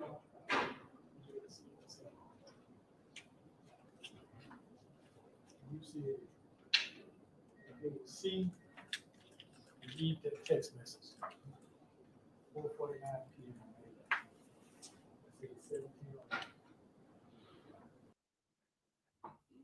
And see, also, I like how, like when he's talking about, yeah, you know, then Kaitlin takes the last ride of her life. He's smiling when he's saying, like, notice how every time he says something bad or says about the suspect or about how they caught the suspect or the dumb shit she did to get caught, notice he's got a smile on his face when he's talking to the jury. I love that. I was like, yeah. And then 1 minute later, her Jeep is in the alley. He's saying this with a smile on his face, and not a smile like, oh, there's a dead body, ha, ha, ha, ha. Like, you know, smile on his face. Gotcha, bitch. And I love it.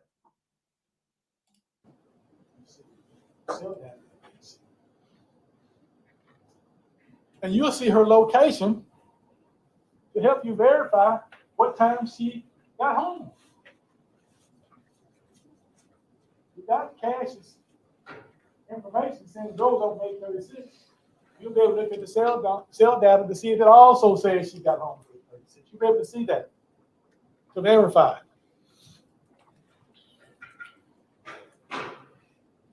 You also see that from 8:37 to 9:13, she was on her phone in an apartment. And you'll even see evidence afterwards that that's the front door, here's a couch. After she's murdered, you'll see that cell phone on that couch plugged into a white charger right there, right by the door. You hear this very small apartment. She was a few feet away to the bathroom. But at 9:13,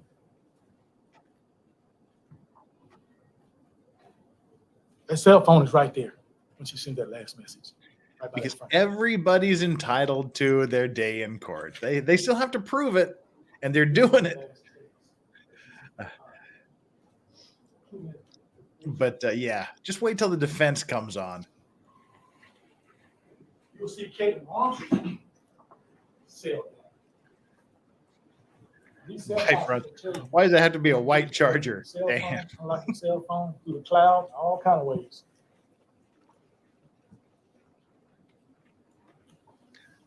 You will see her cell phone and a GPS that I'm going to tell you about is in her Jeep. You'll see them traveling that day, side by side, so you can verify the accuracy of it. See, notice how he said that with a smile on his face. Oh, she got the GPS in her Jeep that's going to show the track she took that day. Oh my God. This is You'll also see from the cell phone people. This is a great opening. 7:30 p.m. on May 11th, turn the cell phone on. Turn it off. By the way, June 29th, U.S. Marshals together, Coach Week.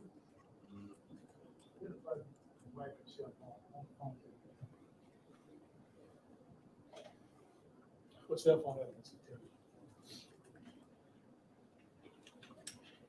And also, You'll see that at 9:55, approximately Mop. 35 minutes or so, Mop. after you hear that scream on that audio in the Ring camera, her cell phone is turned back on. And it's at her house in South Austin. You'll see location data for that cell phone. And you'll learn that on May 27th, while in Costa Rica, she searched her name from her cell phone. News articles, things about her arrest, things about her being a fugitive. You'll see that through the cell phone data, people. She's looking at all this and reading this stuff, putting it up on her phone while she's in Costa Rica on May 27th. After the murder, but before the plastic surgery, you see her Googling warrants for her arrest and stuff. Now, I told you the police was canvassing for video surveillance. You'll see one video surveillance camera of Colin leaving that motorcycle at 8:36 once he dropped him off at Cass's park. Got him one time on video camera. Now, there's 4 video surveillance cameras that captures Kaitlin Armstrong circling Cash's house at 1708 Maple for about an hour before the murder. An hour. Nice. One camera catches her 3 or 4 times. He's passing up down the street. And that black Jeep that she sold at CarMax. Now, one of them videos that catches her in the front of the house, in the back of the house, they have cameras on both sides, front and back of the house. That's the camera that catches her along that fence at 36.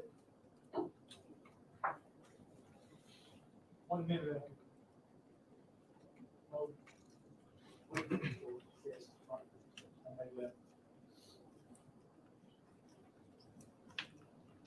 Now,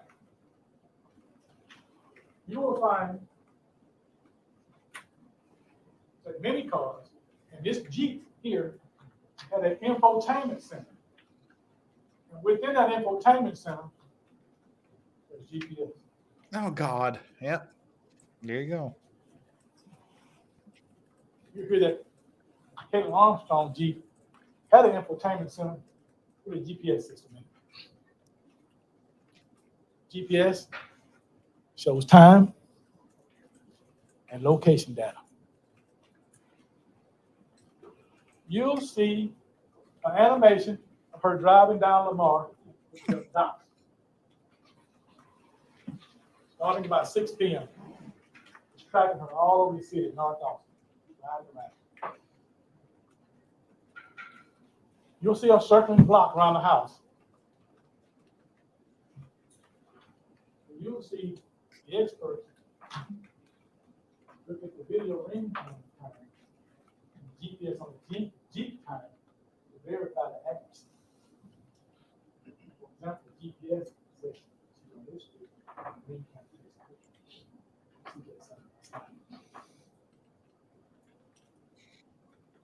now, GPS have what they call trip logs. Everybody trip logs. Trip log cuts off, keep it on. Cars on. You hear about trip log 99, trip log 100. Trip log 99 stops at 8:40 p.m. GPS location puts Kaitlin Armstrong Jeep in an alley, like 15, 20 yards from those stairs. Yeah, that's really bad. If your own Jeep's GPS be snitching on you, having you in the alley 20 yards from the stairs going up to the murder victim's house right around the time of the murder. Nah, not a good thing. Oh. Phones. She's got her phone. The victim's got her phone. They've got the door cams all over the neighborhood. They've got the alley. They've got cameras on the alley. They've got the Jeep's own GPS. Everything is putting her exactly where she needs to be to have committed this crime. That Mo Wilson went up 8:36. What? GPS guy will testify that at 9:17 p.m., 2 minutes after those fatal shots, trip log 100 starts. That Jeep starts up and starts to move. 2 minutes later, the 20 yards from the stage. It's parked up 8:40, no activity, turned off.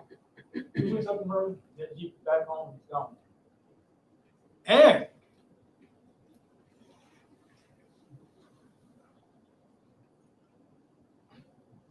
one of the things about this Jeep here, we follow this Jeep on GPS all the way to the home in South Austin. You see that it stops by an apartment complex to a dumpster on the way home. Stops by the dumpster for a minute. GPS shows the car is moving when it stops. Miles per hour, how fast it's going, it's not moving at all. You see her go up to that dumpster, by the apartment complex, stop for a few minutes, and you're going to see her drive off home, cut that Jeep off, and trip log 100 is going to end. Right around 9:55 p.m., same time, that phone popped back on at her home. He says with a smile on his face. Now, you're going to hear from a ballistics two-mark expert. There were 3 shell casings and 3 projectiles recovered at the scene. Oh, goddamn, she didn't even police her One of the brat. projectiles was too mangled to compare. So he had 3 shell casings, 2 projectiles to use for comparison. So they got Ballistics those 2 comparison is voodoo, by the way, but guns. They got still. from the search warrant. Kaitlin gun, and Caitlin's 6-hour P365 9mm. They test fired those guns and compared those test fires casings to those 5 found at the scene. From that chair, the ballistics guy is going to tell you Kaitlin's gun was excluded. Caitlin's gun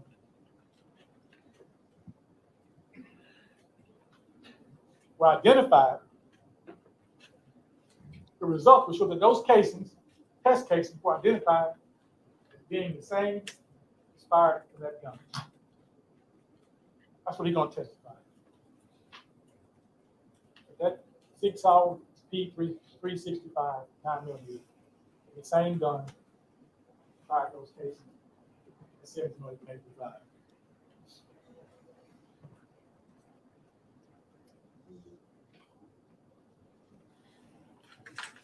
And you're also going to hear from DNA experts. Ah, DNA. There's DNA too. Lovely. You hear that they swabbed DNA from Mo Wilson's bike, which they found in some weeds. There's still about. Now, see, I want you to notice there's still about 3 minutes left of his testimony. So he's gonna finish up here right about the 51-minute mark, which is gonna leave about 15 minutes for the defense to present their astoundingly bad opening statement. So stay tuned for that. Maybe 10 yards from the bottom of those stairs, cut 4 or 5 yards from where that car was parked at 840. And some bamboo weed. They found her bike. You will find that the bike weighs about 5 or 6 pounds. You can pick it up like with one hand. You'll find that it's a very expensive bike, thousands of dollars. And you remember that earlier she was riding the bike. Now, the DNA expert will tell you that she took DNA from Mo Wilson, Kaitlin Armstrong, and Colin Strickson to compare to the DNA on that bike. Now, they found DNA on the handlebars. Now, the DNA expert will tell you that they don't say that's the person. They got likelihood ratios. Uninformative, 5 categories. Uninformative with the lowest, strongly, strong, and very strong likelihood. That's how they give it down. You will find, or she'll testify, that the DNA on the handlebars was a very strong likelihood that the DNA on the handlebars included DNA from Kaitlin Armstrong. Strong. And the DNA expert will testify that with regards to the DNA on the seat of the bike, that there's a very strong likelihood that the DNA on the seat of the bike included DNA from Kaitlin Armstrong. Very strong, highest category to have.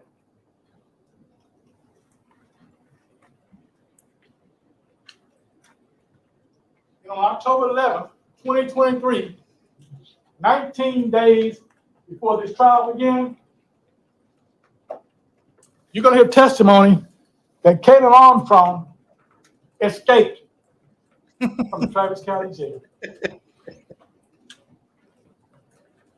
Yeah, you're going to have that testimony. And was apprehended about a mile down the road.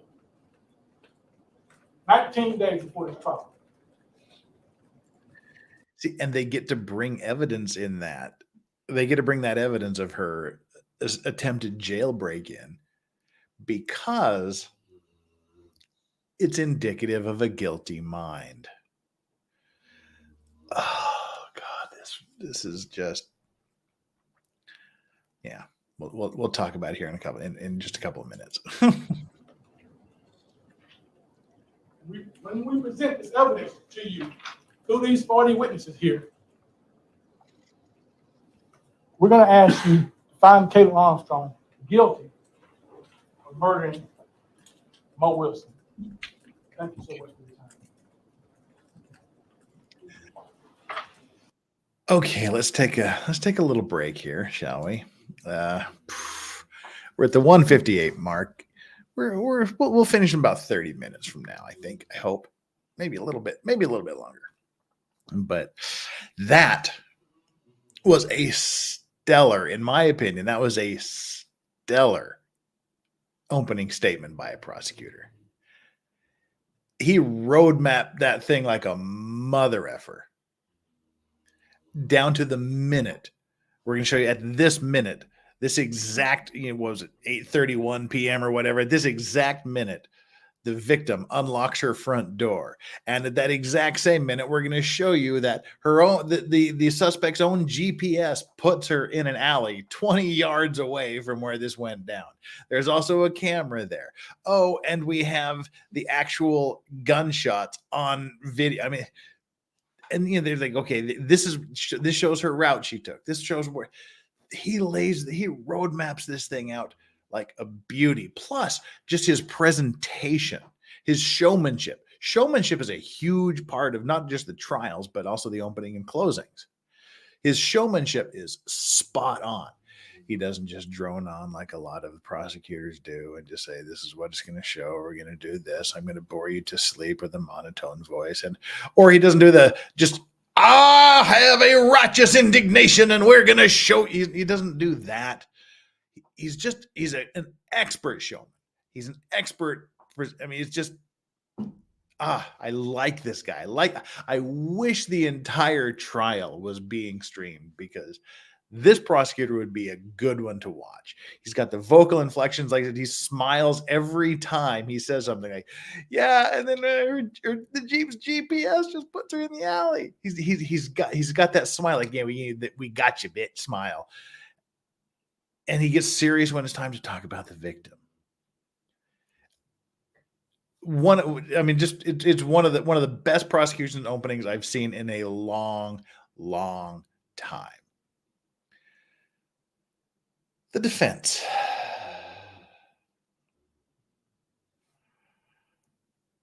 The defense, not so much. Posture check. Me or he had good posture too. Speaking of posture,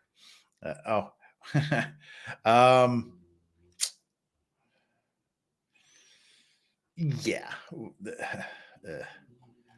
the defense not so much. Lost in Law said, I still consider the worst opening as defense to be the definition of beyond a reasonable doubt is you can't do that.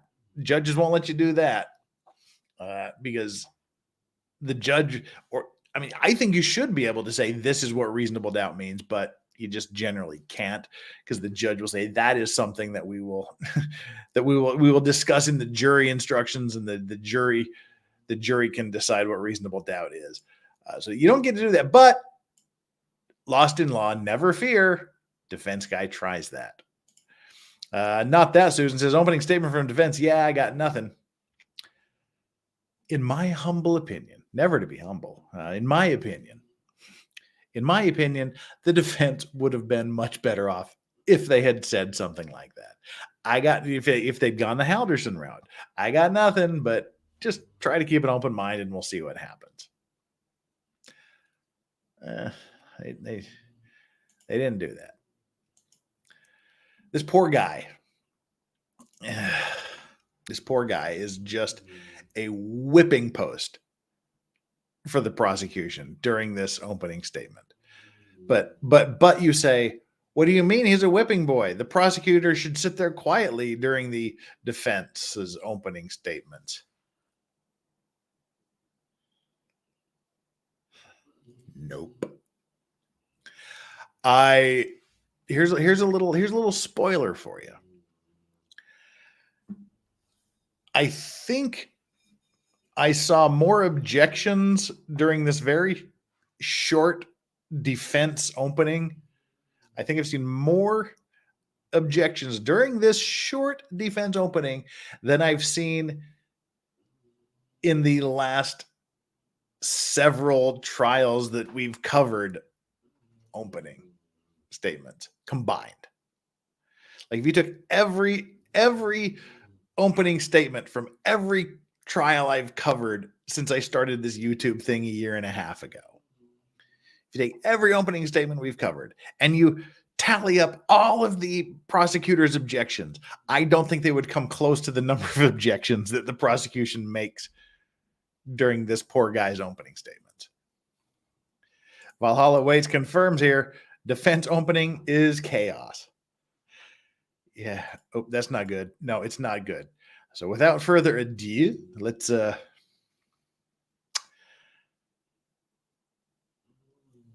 at the defense's opening. It wasn't good. All right, here we go. Poof. Let's do it. That's all I got. That's all I can say is just let's do it. Eep.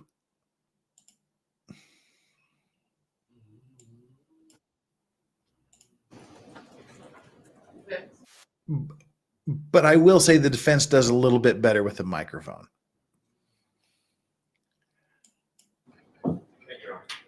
So why are we here? Who starts out with why are we here?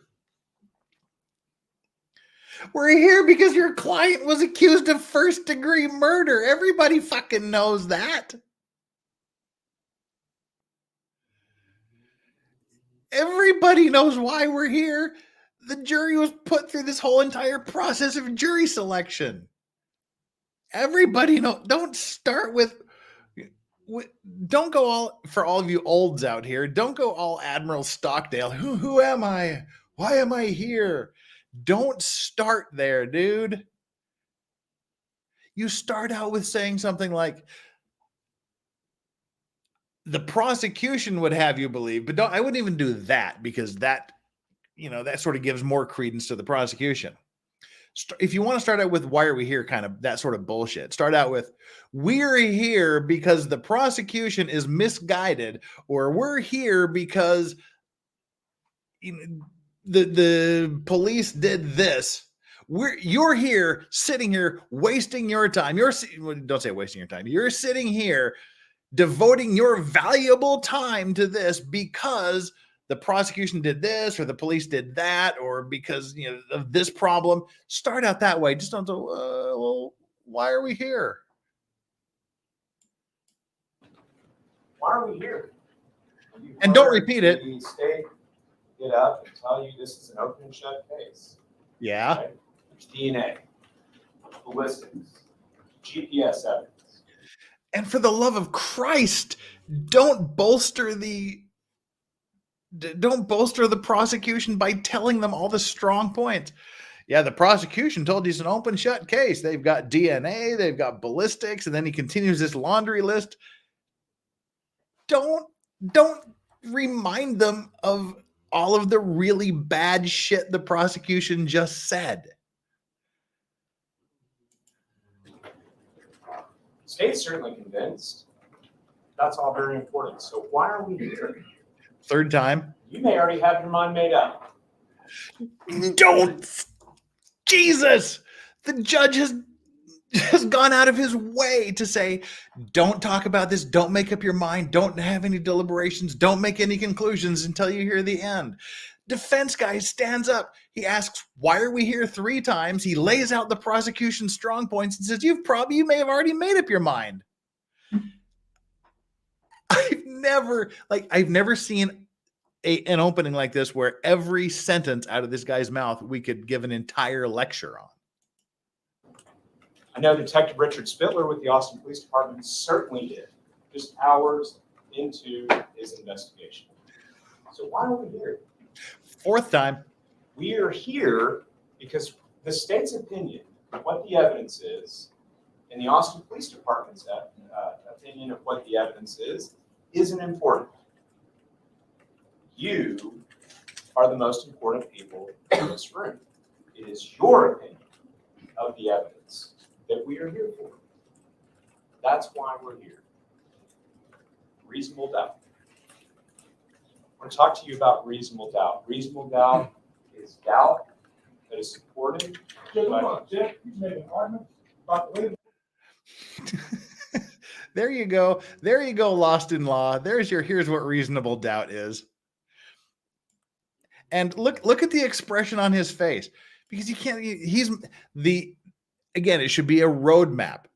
This is what the evidence is going to show. He's making arguments to the jury as to what reasonable doubt is. You can't do that. It won't be allowed to happen. Here he's planning on going on and saying, all right, here's what reasonable doubt is. Here's my argument as to what you should be considering about reasonable doubt. And the prosecutor, as he goes on, his objections get more and more animated. Valhalla says, I believe he's a public defender. I hope to Christ he's a public defender. But he's not a young public defender. So, and plus he's dealing with a murder case. So he's got to be an experienced public defender, even if he's a public defender. But Jesus. I mean, this look on his face like, what? You're objecting? You mean I can't argue about what reasonable doubt is? All right, let's get back up there. I want to talk to you about reasonable doubt. Reasonable doubt is doubt that is supported. Jeff, you made an argument about the way the evidence. He's not giving a roadmap. He's not given a roadmap. And that's the judge just admonished him. Just tell them what the evidence is going to show. Don't talk to them about what reasonable doubt is or isn't. Just tell them what the evidence is going to show. I plan to, Your Honor. Reasonable doubt is doubt that is supported. He was just told not to do this. He was just objected to. The judge just said, don't fucking do this. Just stick to what the evidence is going to show. Don't fucking talk about reasonable doubt. He was just told literally 5 seconds ago by the judge not to do this. So, I've buffered it. I plan to, Your Honor. I plan to. And then what does he do? Doubt is doubt that is supported by reason and common sense.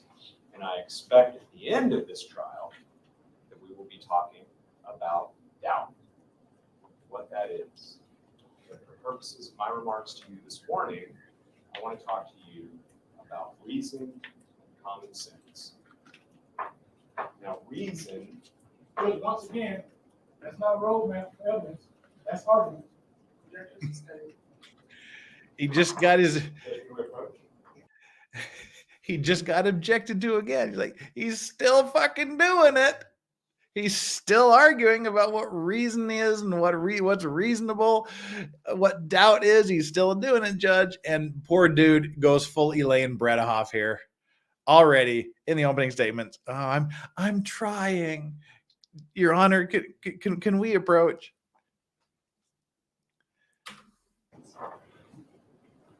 Oh, poor bastard.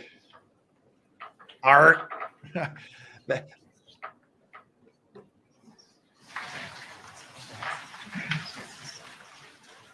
I like how they turn up the volume on the mic to try to get the sidebar right here. And she's shaking her head and pointing at him. She's saying, you can't do this shit. You tell us what the evidence is. I know that's what she's saying. Explain what the evidence is going to show. Don't be arguing about what reasonable doubt is. Don't be arguing about what reason is. Don't be arguing about doubt. Oh, God. The Cricket says he's a private attorney, partner at his firm. I'm sorry to hear that. Wow. And the state just discussed with you. And the judge shut his ass down because he's completely changed his line of approach. He's completely changed his argument. The judge shut that shit down. And he's a former prosecutor. What the hell? Valhalla's defense attorney is Jeffrey Purrier, a private attorney, former prosecutor, and former Texas district judge.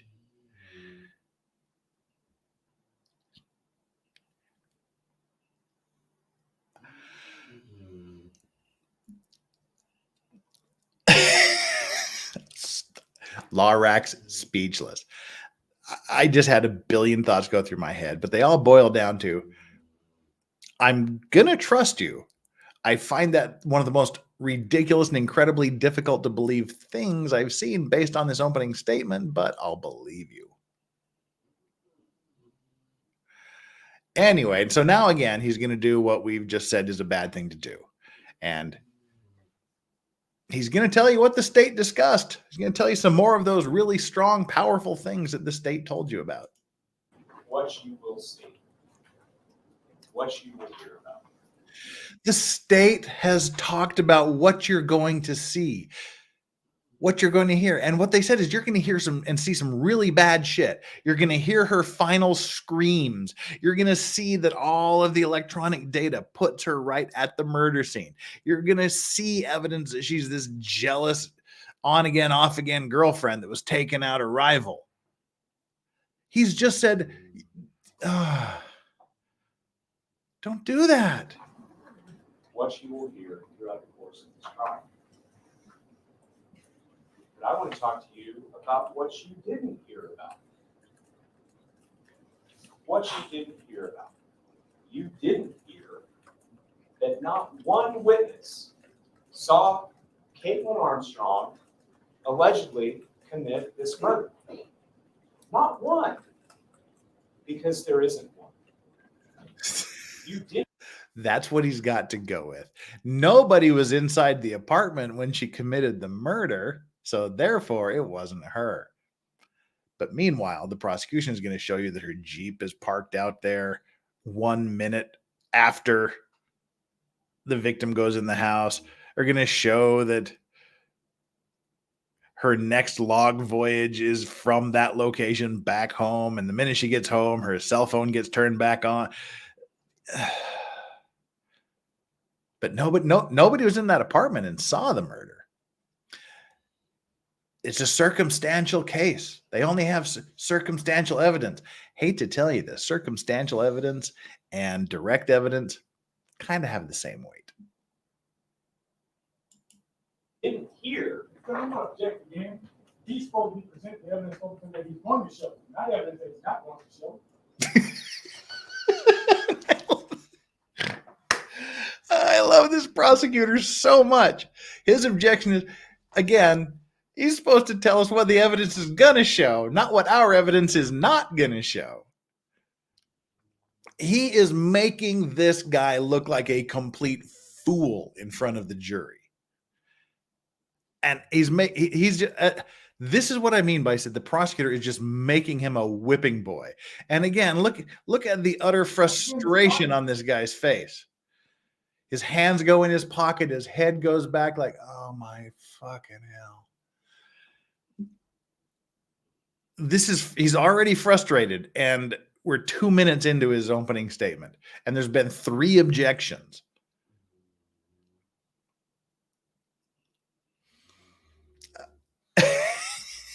The first 2 objections are, don't argue about what's reasonable doubt. The third argument is, no, don't say what I didn't show. You tell us what your evidence is going to show. If the implication from the argument is that the evidence that you open statement that you stated in open statement states one thing, and he's pointing out what that evidence does not show, that would be permissible. But we were limited to that in that argument as to the facts of the case or why it was good. This isn't the hill you want to die on, defense lawyer guy. So the judge is essentially telling the prosecutor, chill, he's arguing that your evidence doesn't give the whole story. But the jury heard the defense lawyer say this. Borderline shady. If he actually is just doing this as a strategy, it's borderline kind of, douchey. But you can't argue that it's not very, very effective. He just gets up again and says, here, he can't do this. And here's the expression of a guy who's like, yeah, see, jury, see, I told you, I'm in the right, but.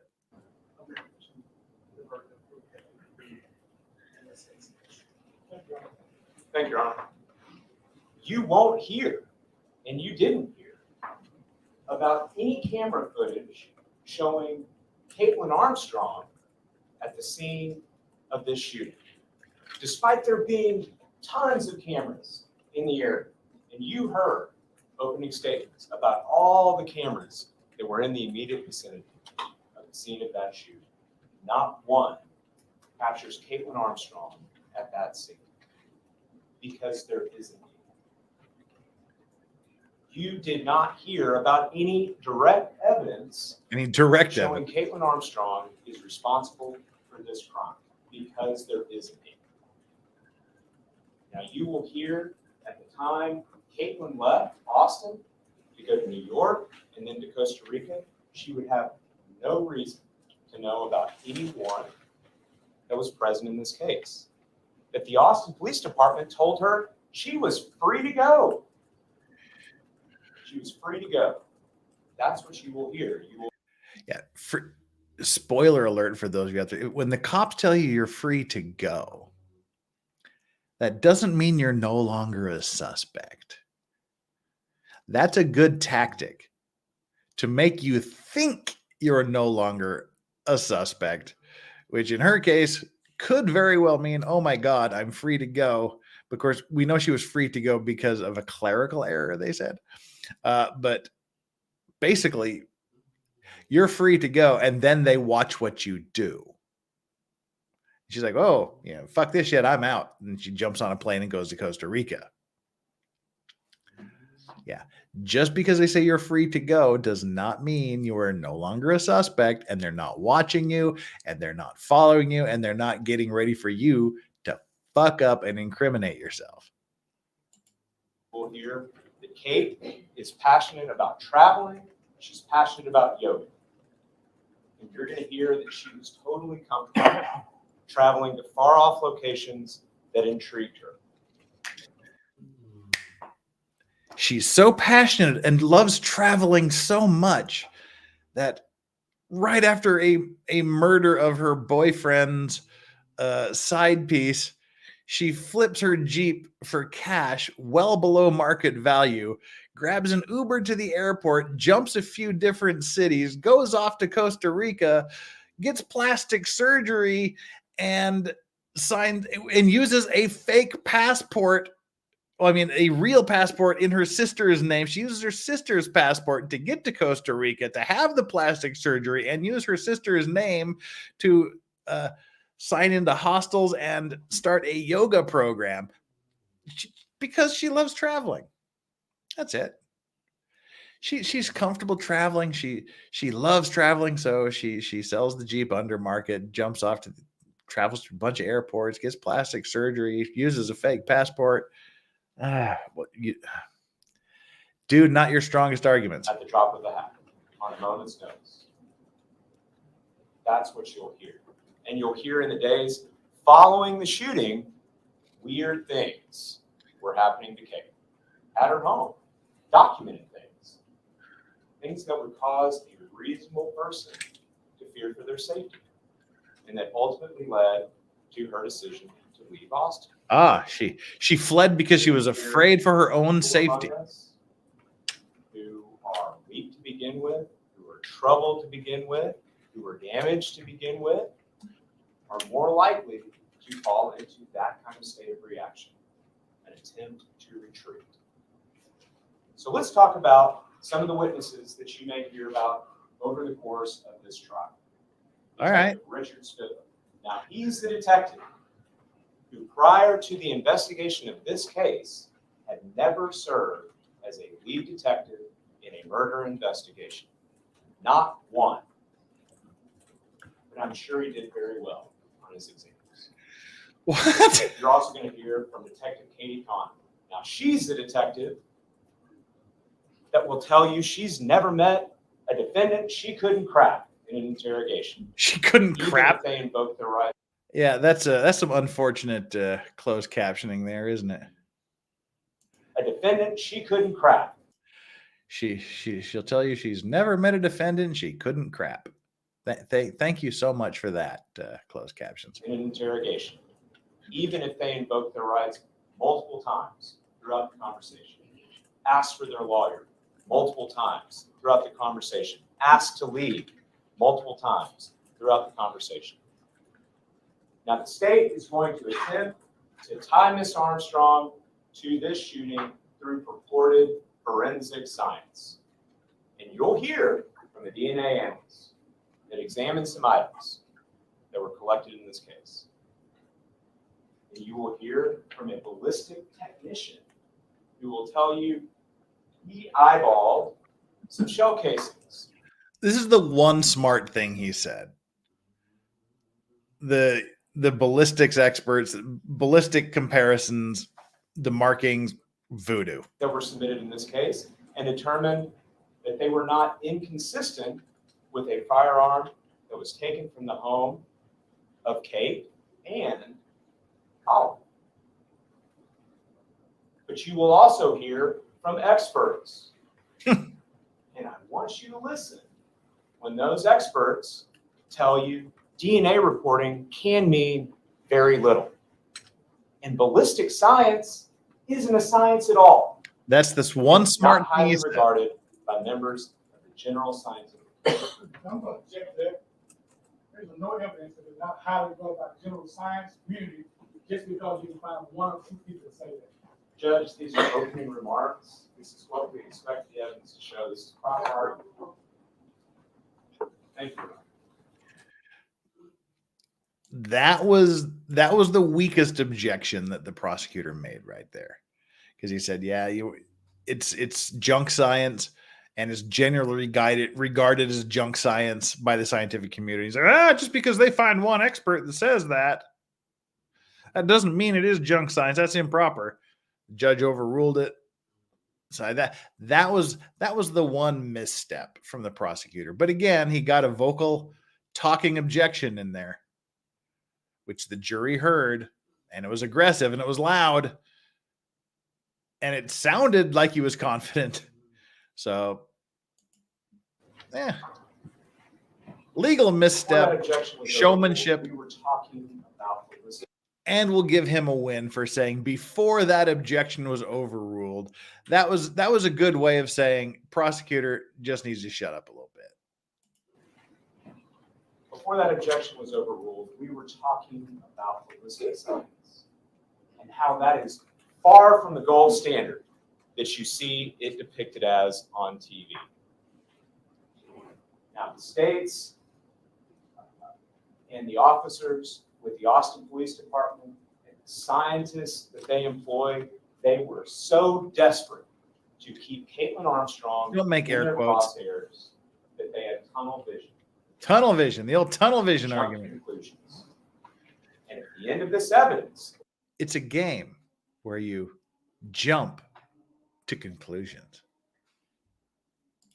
you will be left with the conclusion that the state's purported forensic science is inaccurate, is unreliable, and unscientific. Now, words and phrases have the meaning that we give them. Words and phrases are meaningless unless jurors like you draw a hard line in the sand. Phrases like presumption of innocence.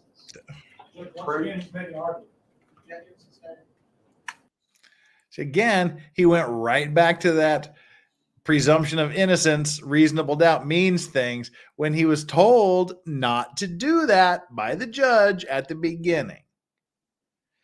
So he was getting a couple of good hits in there. You got junk science before the prosecutor was overruled. And now he goes back, and it's not the prosecutor. It's not the prosecutor that's jumping up and making just objections for strategy. It's the judge telling him the objection sustained. You were told not to do this at the beginning, but you did it anyway. Proof beyond any reasonable doubt. Once again, Judge, this is the burden of proof. If the state is apprehensive about the jury hearing about, I'm apprehensive about him not getting a roadmap, getting an argument at open statement. That's what I'm apprehensive about. You said 4 words, I don't know where you're going from there, so I'll allow you to finish your sentence.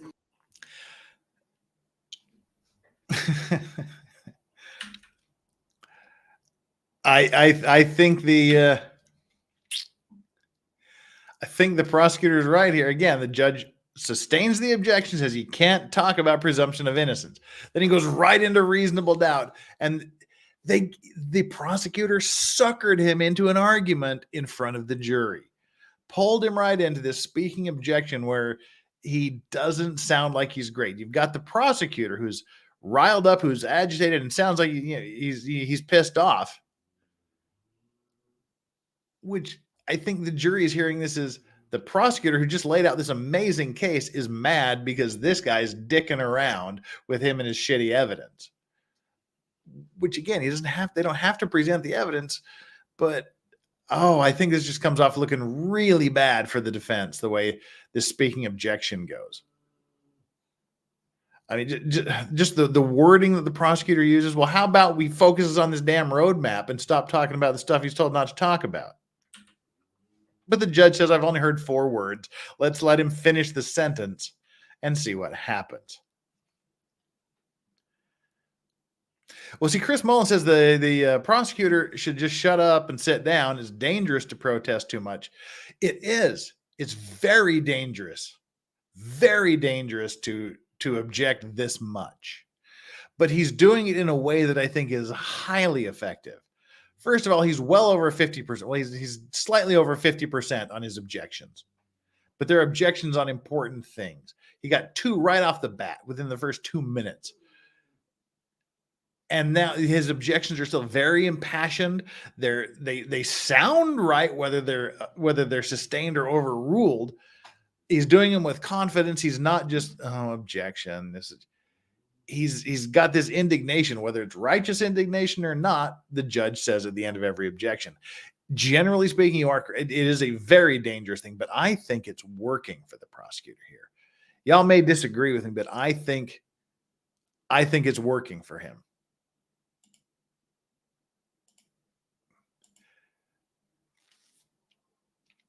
This last one, I think he's deliberately arguing because he suckered him into this running objection, this spoken objection, and that just gives him the opportunity to yell more. If the state is apprehensive about the jury hearing about, I'm apprehensive about him not getting a roadmap, getting an argument at open statement. That's what I'm apprehensive about. You said 4 words, I don't know where you're going from there, so I'll allow you to finish your sentence to see if it is part of the open statement. thank you, Your Honor. I appreciate it. You must approach the task of your evaluation of the evidence with the willingness to think that which I know as a father, as a person, as a human, know to be the most difficult words to say. I don't know. I don't know. And I want you to approach that task. Judge, once again, he's talking about how the jury weighs evidence. He's not talking about the foundation of his range what he expects to prove. Judge, this is appropriate argument. Your Honor, I didn't hear the first one. I just said this is opening statement. I haven't made a ruling, but I would ask again that you could find your remarks to the appropriate statements for this juncture of the trial. Thank you, Your Honor. Gets his ass handed to him again. This point. See, this is the danger. This is the danger of these speaking objections. Your objection should be objection this. And your response should be, Your Honor, may we approach? Don't get suckered into these speaking objections to where you have to make this big argument. Because he's like, hey, again, he's not telling us what the evidence is going to show. He's telling the jury how to weigh the evidence. He's telling them, how they have to approach this. That's improper. And his response is, well, this is my opening statements. I can do what I need. I'm showing you this. It's opening statements. And the judge, she gets her licks in, and what she says makes the defense lawyer look like an idiot. We just heard the judge say, okay, yeah, it is opening statements, but please confine your statements to what's appropriate for this phase of the hearing, this phase of the trial, which tells the jury what the defense just did and what he tried to explain for a long time in open court where they could hear it was improper. It makes the defense look bad from having the objection made, from making this argument he tried to make to get out of it, and then having the judge tell him to confine his comments to the appropriate part of the trial. I just said this is opening statement. I haven't made a ruling, but I would ask again that you could find your remarks to the appropriate statements. To the appropriate, that tells the jury what he did was inappropriate. I don't. At the end of the evidence, that is your conclusion. We don't know. The appropriate verdict is not guilty. As you approach that jury room, if that is your conclusion, we don't know, not for sure, then the appropriate verdict is not guilty. The state has a job to do. We have a job to do. And you stand between us. And we stand. Judge, that's not opening statement. Objection sustained.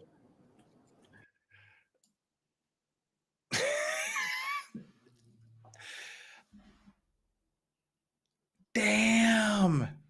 Gotcha, bitch. Again, he makes this angry statement. That is not opening statement. And the judge says, you're right, that's not opening statement. But not only is the defense lawyer getting called out, not only is the defense lawyer getting called out for making improper statements during opening statements, he tries to go with the, oh, for God's sake, judge, would you make him stop eye roll? And you stand between us. And we stand.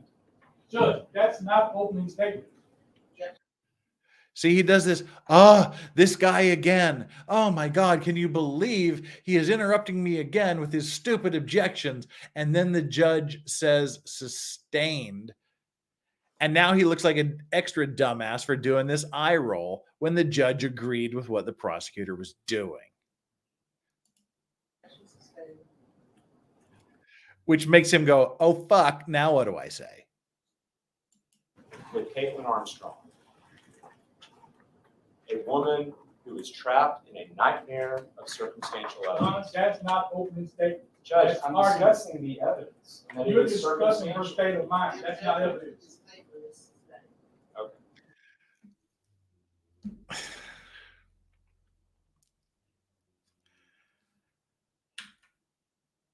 Less than 1 second later, there's another objection that the judge agrees with. And it's because he's talking about the state of mind of the person. That's not what you do. You don't talk about state of mind during an opening statement. That's improper opening statement. He gets called out on. He's like, I'm just giving. He's waving his arm out, like, and then he gets shut down again. Of circumstantial evidence. That's not opening statement. Judge, I'm discussing the evidence. I'm discussing the evidence. No, you're discussing the state of mind. That's not the evidence. And he's got this flabbergasted Elaine Bredehoff thing going, and the judge admonishes him again. You're discussing her state of mind. That's not evidence. Okay. We have an awesome responsibility. Yours is more awesome. You're just more awesome. And at the end of the evidence, you will be left with the conclusion that the state has fallen short of the incredibly high burden that they have willingly accepted in choosing to accuse this woman of a very serious crime. You had your chance. You could have been excused on Monday. Judge, that's not opening statement.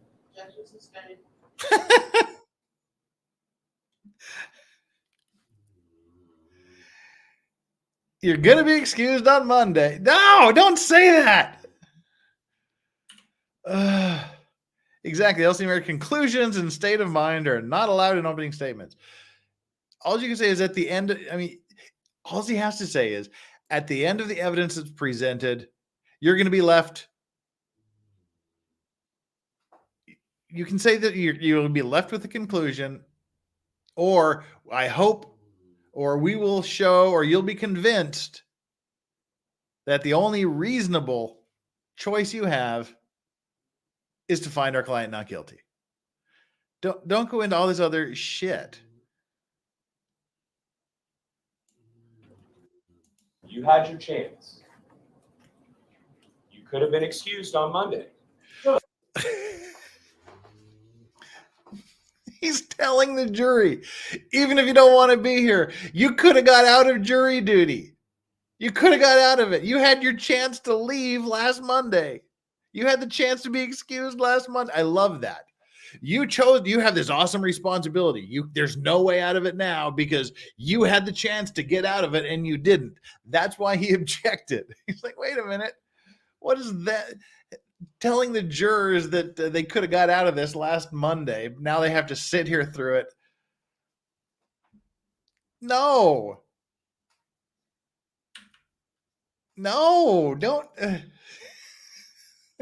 And see, that's why I think the prosecutor is justified in getting more and more animated and louder with his objections. Had your chance. You had your chance. You could have been excused on Monday. Judge, that's not opening statement. But you told us she was fair. That's the same line of question. It's not opening statement. He's literally shut down by the judge. The judge literally sustained. Thank you, Daryl Brooks. The judge literally sustained the objection, and then he finished the fucking sentence. And he gets it again. He says something. A couple of seconds later, another objection. He finishes the sentence, gets another objection. That's the same line of question. It's not opening statement.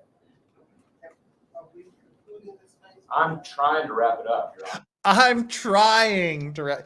I told you he was going full Elaine Bredehoff in opening statements. At least Elaine Bredehoff's "I'm trying" came towards the end of a 6-week trial after like 90 objections. Dude gets to the "I'm trying to wrap this up" 15 minutes into his opening argument. Into his opening statement, sorry. It shouldn't be opening arguments. 13 minutes into his opening statement, and he's already saying, "I'm trying to wrap this up." And the judge tells him, "Give it a whirl." Oh, there you go. Yeah, been there, done that. Just give it a whirl. You know, and Elsie Merritt too. Yeah. Oh, God.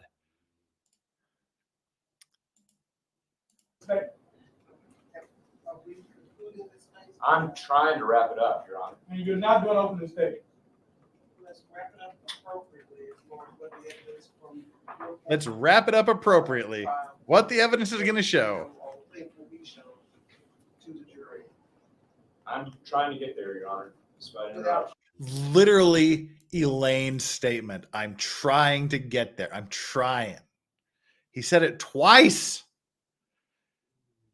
He said it twice in front of the jury. "I'm trying." Yes. Yes, But just- thank you, Your Honor. At the end of this case, your responsibility is more awesome. More awesome. And you will have the conclusion that the state has fallen short of its burden. So once again, every time you sustain, he gets up and says the same thing. He's making arguments about how they weigh the evidence at the end of the trial. Judge, That's not open statement.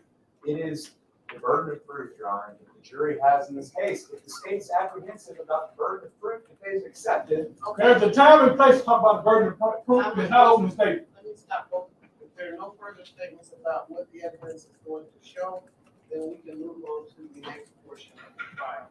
Man, that was fucking stupid. Hey, MLS Law, we're just going back over this here. That was fucking stupid of him to argue like that. If you're facing an objection, don't talk about it in open court where you can get shut down and made to look like a jackass in front of the jury. Just say, "Your Honor, may we approach and have this discussion quietly where the jury can't hear it." He got into another pissing match. This is the fourth or fifth pissing match in the last 30 seconds that he's lost with the prosecutor because he keeps trying to tell them what the burden of proof is, what that means, what their conclusions are going to be, instead of saying, "At the end of this, we hope you will find our client not guilty because the prosecution will have failed to do their job." Done. But no, he's got to go off with this, or he gets in this argument with the prosecutor, the very loud, very aggressive, very correct prosecutor in front of the judge, in front of the jury. And the jury says, "Look, you've had," the judge is basically saying, "Look, you've had several occasions to tell us what the evidence is going to show. You haven't done it. If you don't have anything else that tells us what the evidence is going to show, shut this shit down and let's get on with the next section of the trial." This is the judge beating him down in court in front of the jury for like the 8th or 9th time in 15 minutes. This is really, really bad. He gets into, he should, yeah,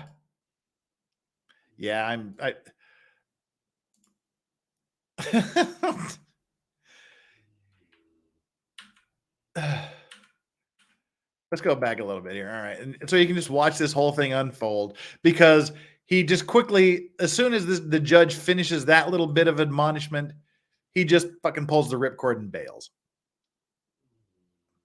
Yeah, MLS, we just talked about that. I was saying, I hope to Christ this guy is a public defender. And he's doing a murder trial, so he wouldn't be a new public defender, which I would seriously hope.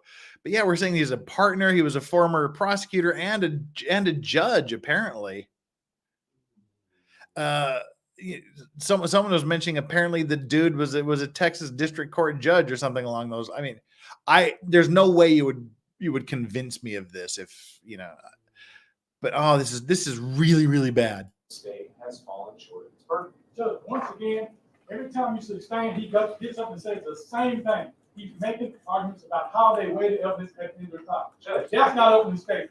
it is the burden of proof, Your Honor, that the jury has in this case. If the state's apprehensive about the burden of proof that they've accepted, There's a time and place to talk about the burden of proof, and it's not opening statement. Let me stop. If there are no further statements about what the evidence is. No further statement. Move it on. Then move on to the next portion of the trial. So you've heard that statement that you've made a few times now, so I would ask you if there's nothing else about the evidence. there is, Your Honor. Okay. Oh, is there? Trusted you then. And we trust that at the conclusion of this trial, when you look at the evidence, you will come to a just verdict. Okay, there you go. And that just verdict, we trust, will be a verdict of not guilty. Pull the ripcord, bail. Now what? Oh, damn it. Oh, they didn't do it. Oh, come on. Oh, don't shut it down there because there's something I really wanted you to Be a see. verdict of not guilty. Oh, they did. Shame on them. Shame on Court TV for cutting it off right then. What he did, I mean, after he pulled the ripcord and said, I'm out, like it's a third grade book report. He took that note sheet he was working with, he folded it in half, and then he folded it in half again. Like he's folding up his what I did last summer book report as he's walking away from the jury. It just looked so weird and unprofessional. MLS Law says, I think the judge was wrong for allowing the objections to be made the way they were. Well, you know, some judges allow the speaking objections, but I think the defense lawyer was dumb for getting suckered into those arguments and not saying, may we approach? Just because the prosecutor's doing that doesn't mean you have to do it. And you could ask, and if the judge said, no, you can't approach, then maybe I'd feel a little more apprehensive about how she handled it. But as long as they were both happy arguing in court in front of the jury, I don't know. But yeah, I just wanted to show you this. I wanted to show you guys this because I watched it live with Hayden, Aussie Overlord. And the more I thought about this and the more I watched it, I watched it like a couple of times over the weekend. Over the course of the week. I just got more and more flabbergasted at how horrifically bad that opening statement was. Compared and contrast with how, for once, good the prosecution's opening statement was. Perfect timeline, perfect presentation of what the electronic data is going to show. Perfect. Your GPS is snitching on you. Your phone is snitching on you. Your iPad is snitching on you. The damn door to the apartment is snitching on you. All of this, the minute by minute layout of what happened I thought it was a stellar opening statement from the prosecution and a horrifically nightmarishly bad opening statement for the defense. And I just kind of wanted to share that with you. I thought it was good. I thought it was very, very interesting and very, very demonstrative of really sometimes it's better not to say anything. I think it'd probably be just as good if he would have done the Chandler Halderson, hey, we don't really got much, but keep an open mind. Rather than saying things like, oh, yeah, she liked to travel. She was comfortable traveling. She loved to travel so much that, in effect, she just sold her Jeep for a discount, took an Uber to the airport, fraudulently used her sister's passport to go to Costa Rica, where she underwent plastic surgery, and used a fake name to start a yoga class just because she loved to travel, not because she murdered someone a day or so before that. It just sounds bad. It sounds stupid. The jury's not buying it. And if you want more of this coverage, definitely go check out MLS Law. He's doing it. He and Valhalla are teaming up and doing this. They have daily updates. They've got an insider in the court. So yeah, they've got notes in the court. Yeah, and seriously, Lizbots, don't start out as the defense asking, well, why are we here? 3 times in the first 5 seconds. Yeah, that was just, again, I just wanted to share that with you to compare and contrast good statements versus bad statements in opening. But I did promise that I would show you a little bit of video. The boyfriend, Colin Strickland, is kind of a dick. I mean, we know he had his on again, off again girlfriend. We know he had the side chick, which probably ultimately led to the side chick being offed by the on again, off again chick. But he was kind of a dick on the stand, it sounded like today.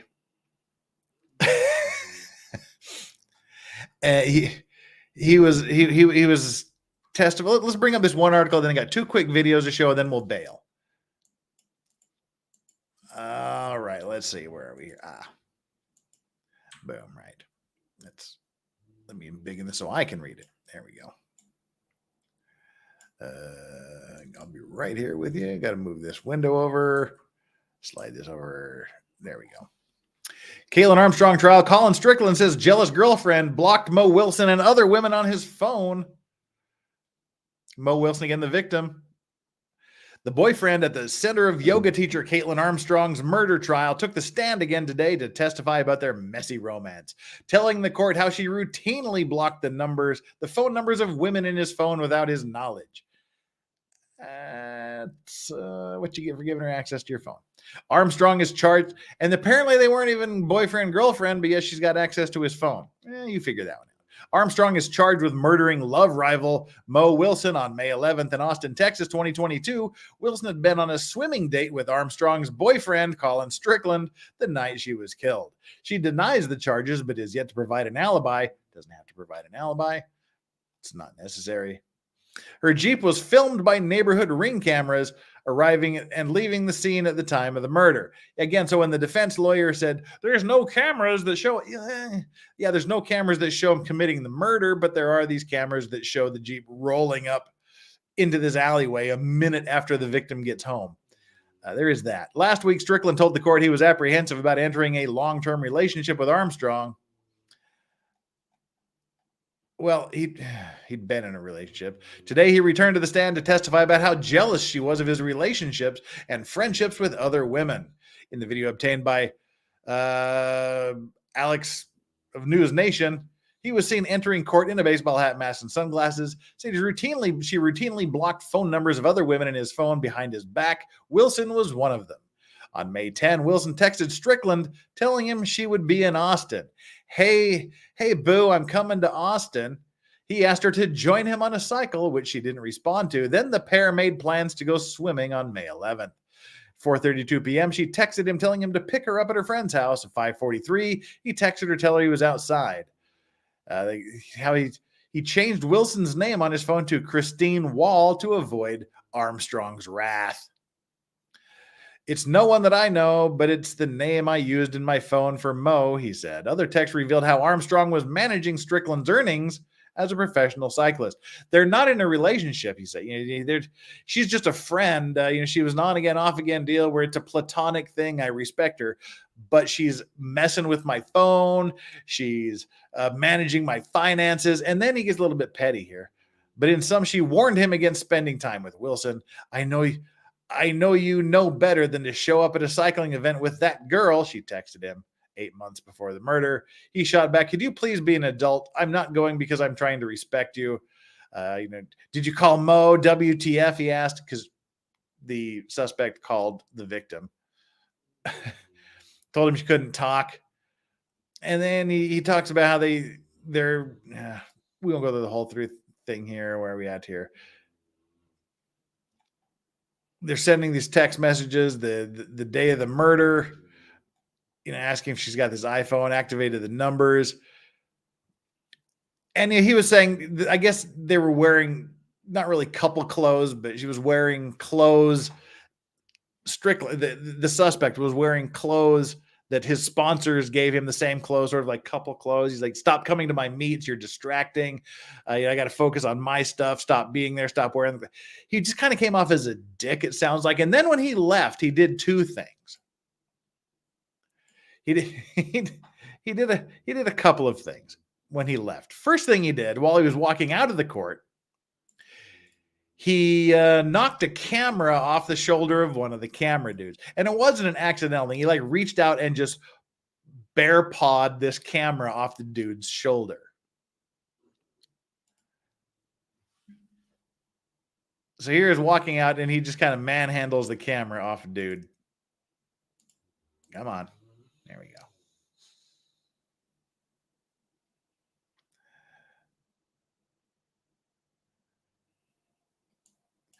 There he just like grabs the camera and goes, just bear paws the thing down and keeps on walking.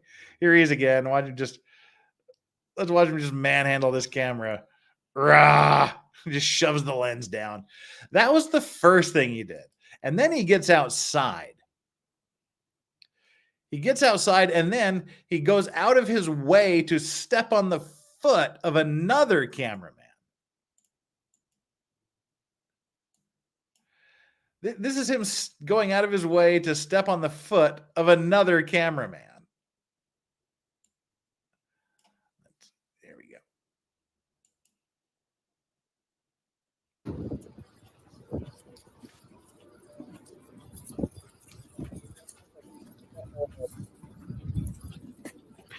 Ouch.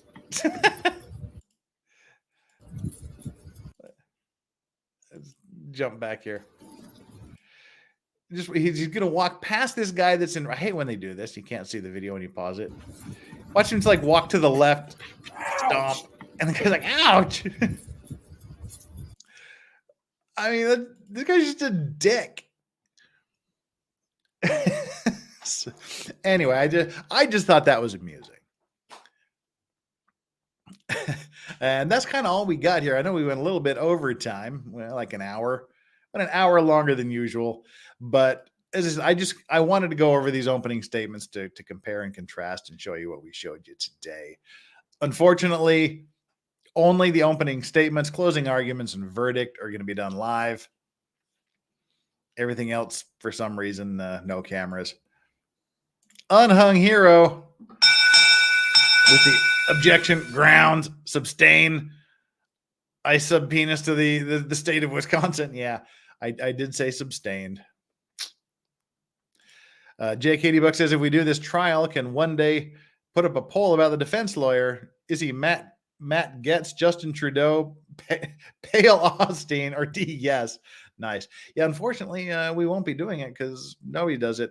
And MLS Law, Valhalla, Alita, other people are doing the daily reviews of this trial. So I'm not going to, I just totally did this for demonstrative, instructive purposes to show you what a really, really good prosecutor's opening statement looks like, prosecuting's opening statement looks like, and what a really, really bad defense opening statement looks like. If you want your daily updates, go check out MLS Law, Valhalla. They're doing their stream together. Alita's doing it as well, I know. So check them out. And they'll give you the day-to-day, blow-by-blow thing. And I'll see how the closing statement goes. It might be another example of a good closing versus a really bad closing. We'll see. But until then, what do we got coming? Tomorrow I'll be with, almost said Chandler Halderson, damn it. I'll be with Chandler Remington for our weekly OJ Chill stream, so join us for that. There's only a few more weeks. Got about 3 or 4 more weeks, then we're going to move on to a different historical trial. Friday is still kind of up in the air. I'm leaning towards a Murdoch update because there's been some rumblings, some shiftings in the Murdoch case. So we might be doing that. All right, so that's where we're going to cut this off today. That's where we're going to end mods. We had a huge supply of mods here today. We were over modded. Thanks, guys, for being here. Mods, you're great. You do your thing. Love you. Couldn't do this without you. Chat, of course I couldn't do this without you. You're the reason I'm here. Hit that like and subscribe on the way out. We're dropping just under 300 subscribers, 300 concurrent viewers. We were over that for a bit. We got 451 likes. That's great. We came close to Doggo Cam. Hopefully that'll be unlocked during OJ tomorrow, we hope. And take the like and subscribe poll. Just double check to make sure you're still subscribed. If you haven't subscribed, hey, do it. What do you got to lose? Nothing. What do you got to gain? Cool insight on lots of cool stuff. And take our like and subscribe poll. Have you been following the Kaitlin Armstrong case? 16% of you said yes. 17% of you said, a bit. And the remainder, exactly 2/3, 66% said, who, what, huh? Hopefully there's more people that are familiar with the case now. Go check out MLS Law in Valhalla for your daily updates on the case, and we'll see what happens with the closing statements. And see you tomorrow for OJ. Until then, whatever you do, whoever you do it with, and however good it feels, just always make sure you're enjoying your legal vices. Law Racks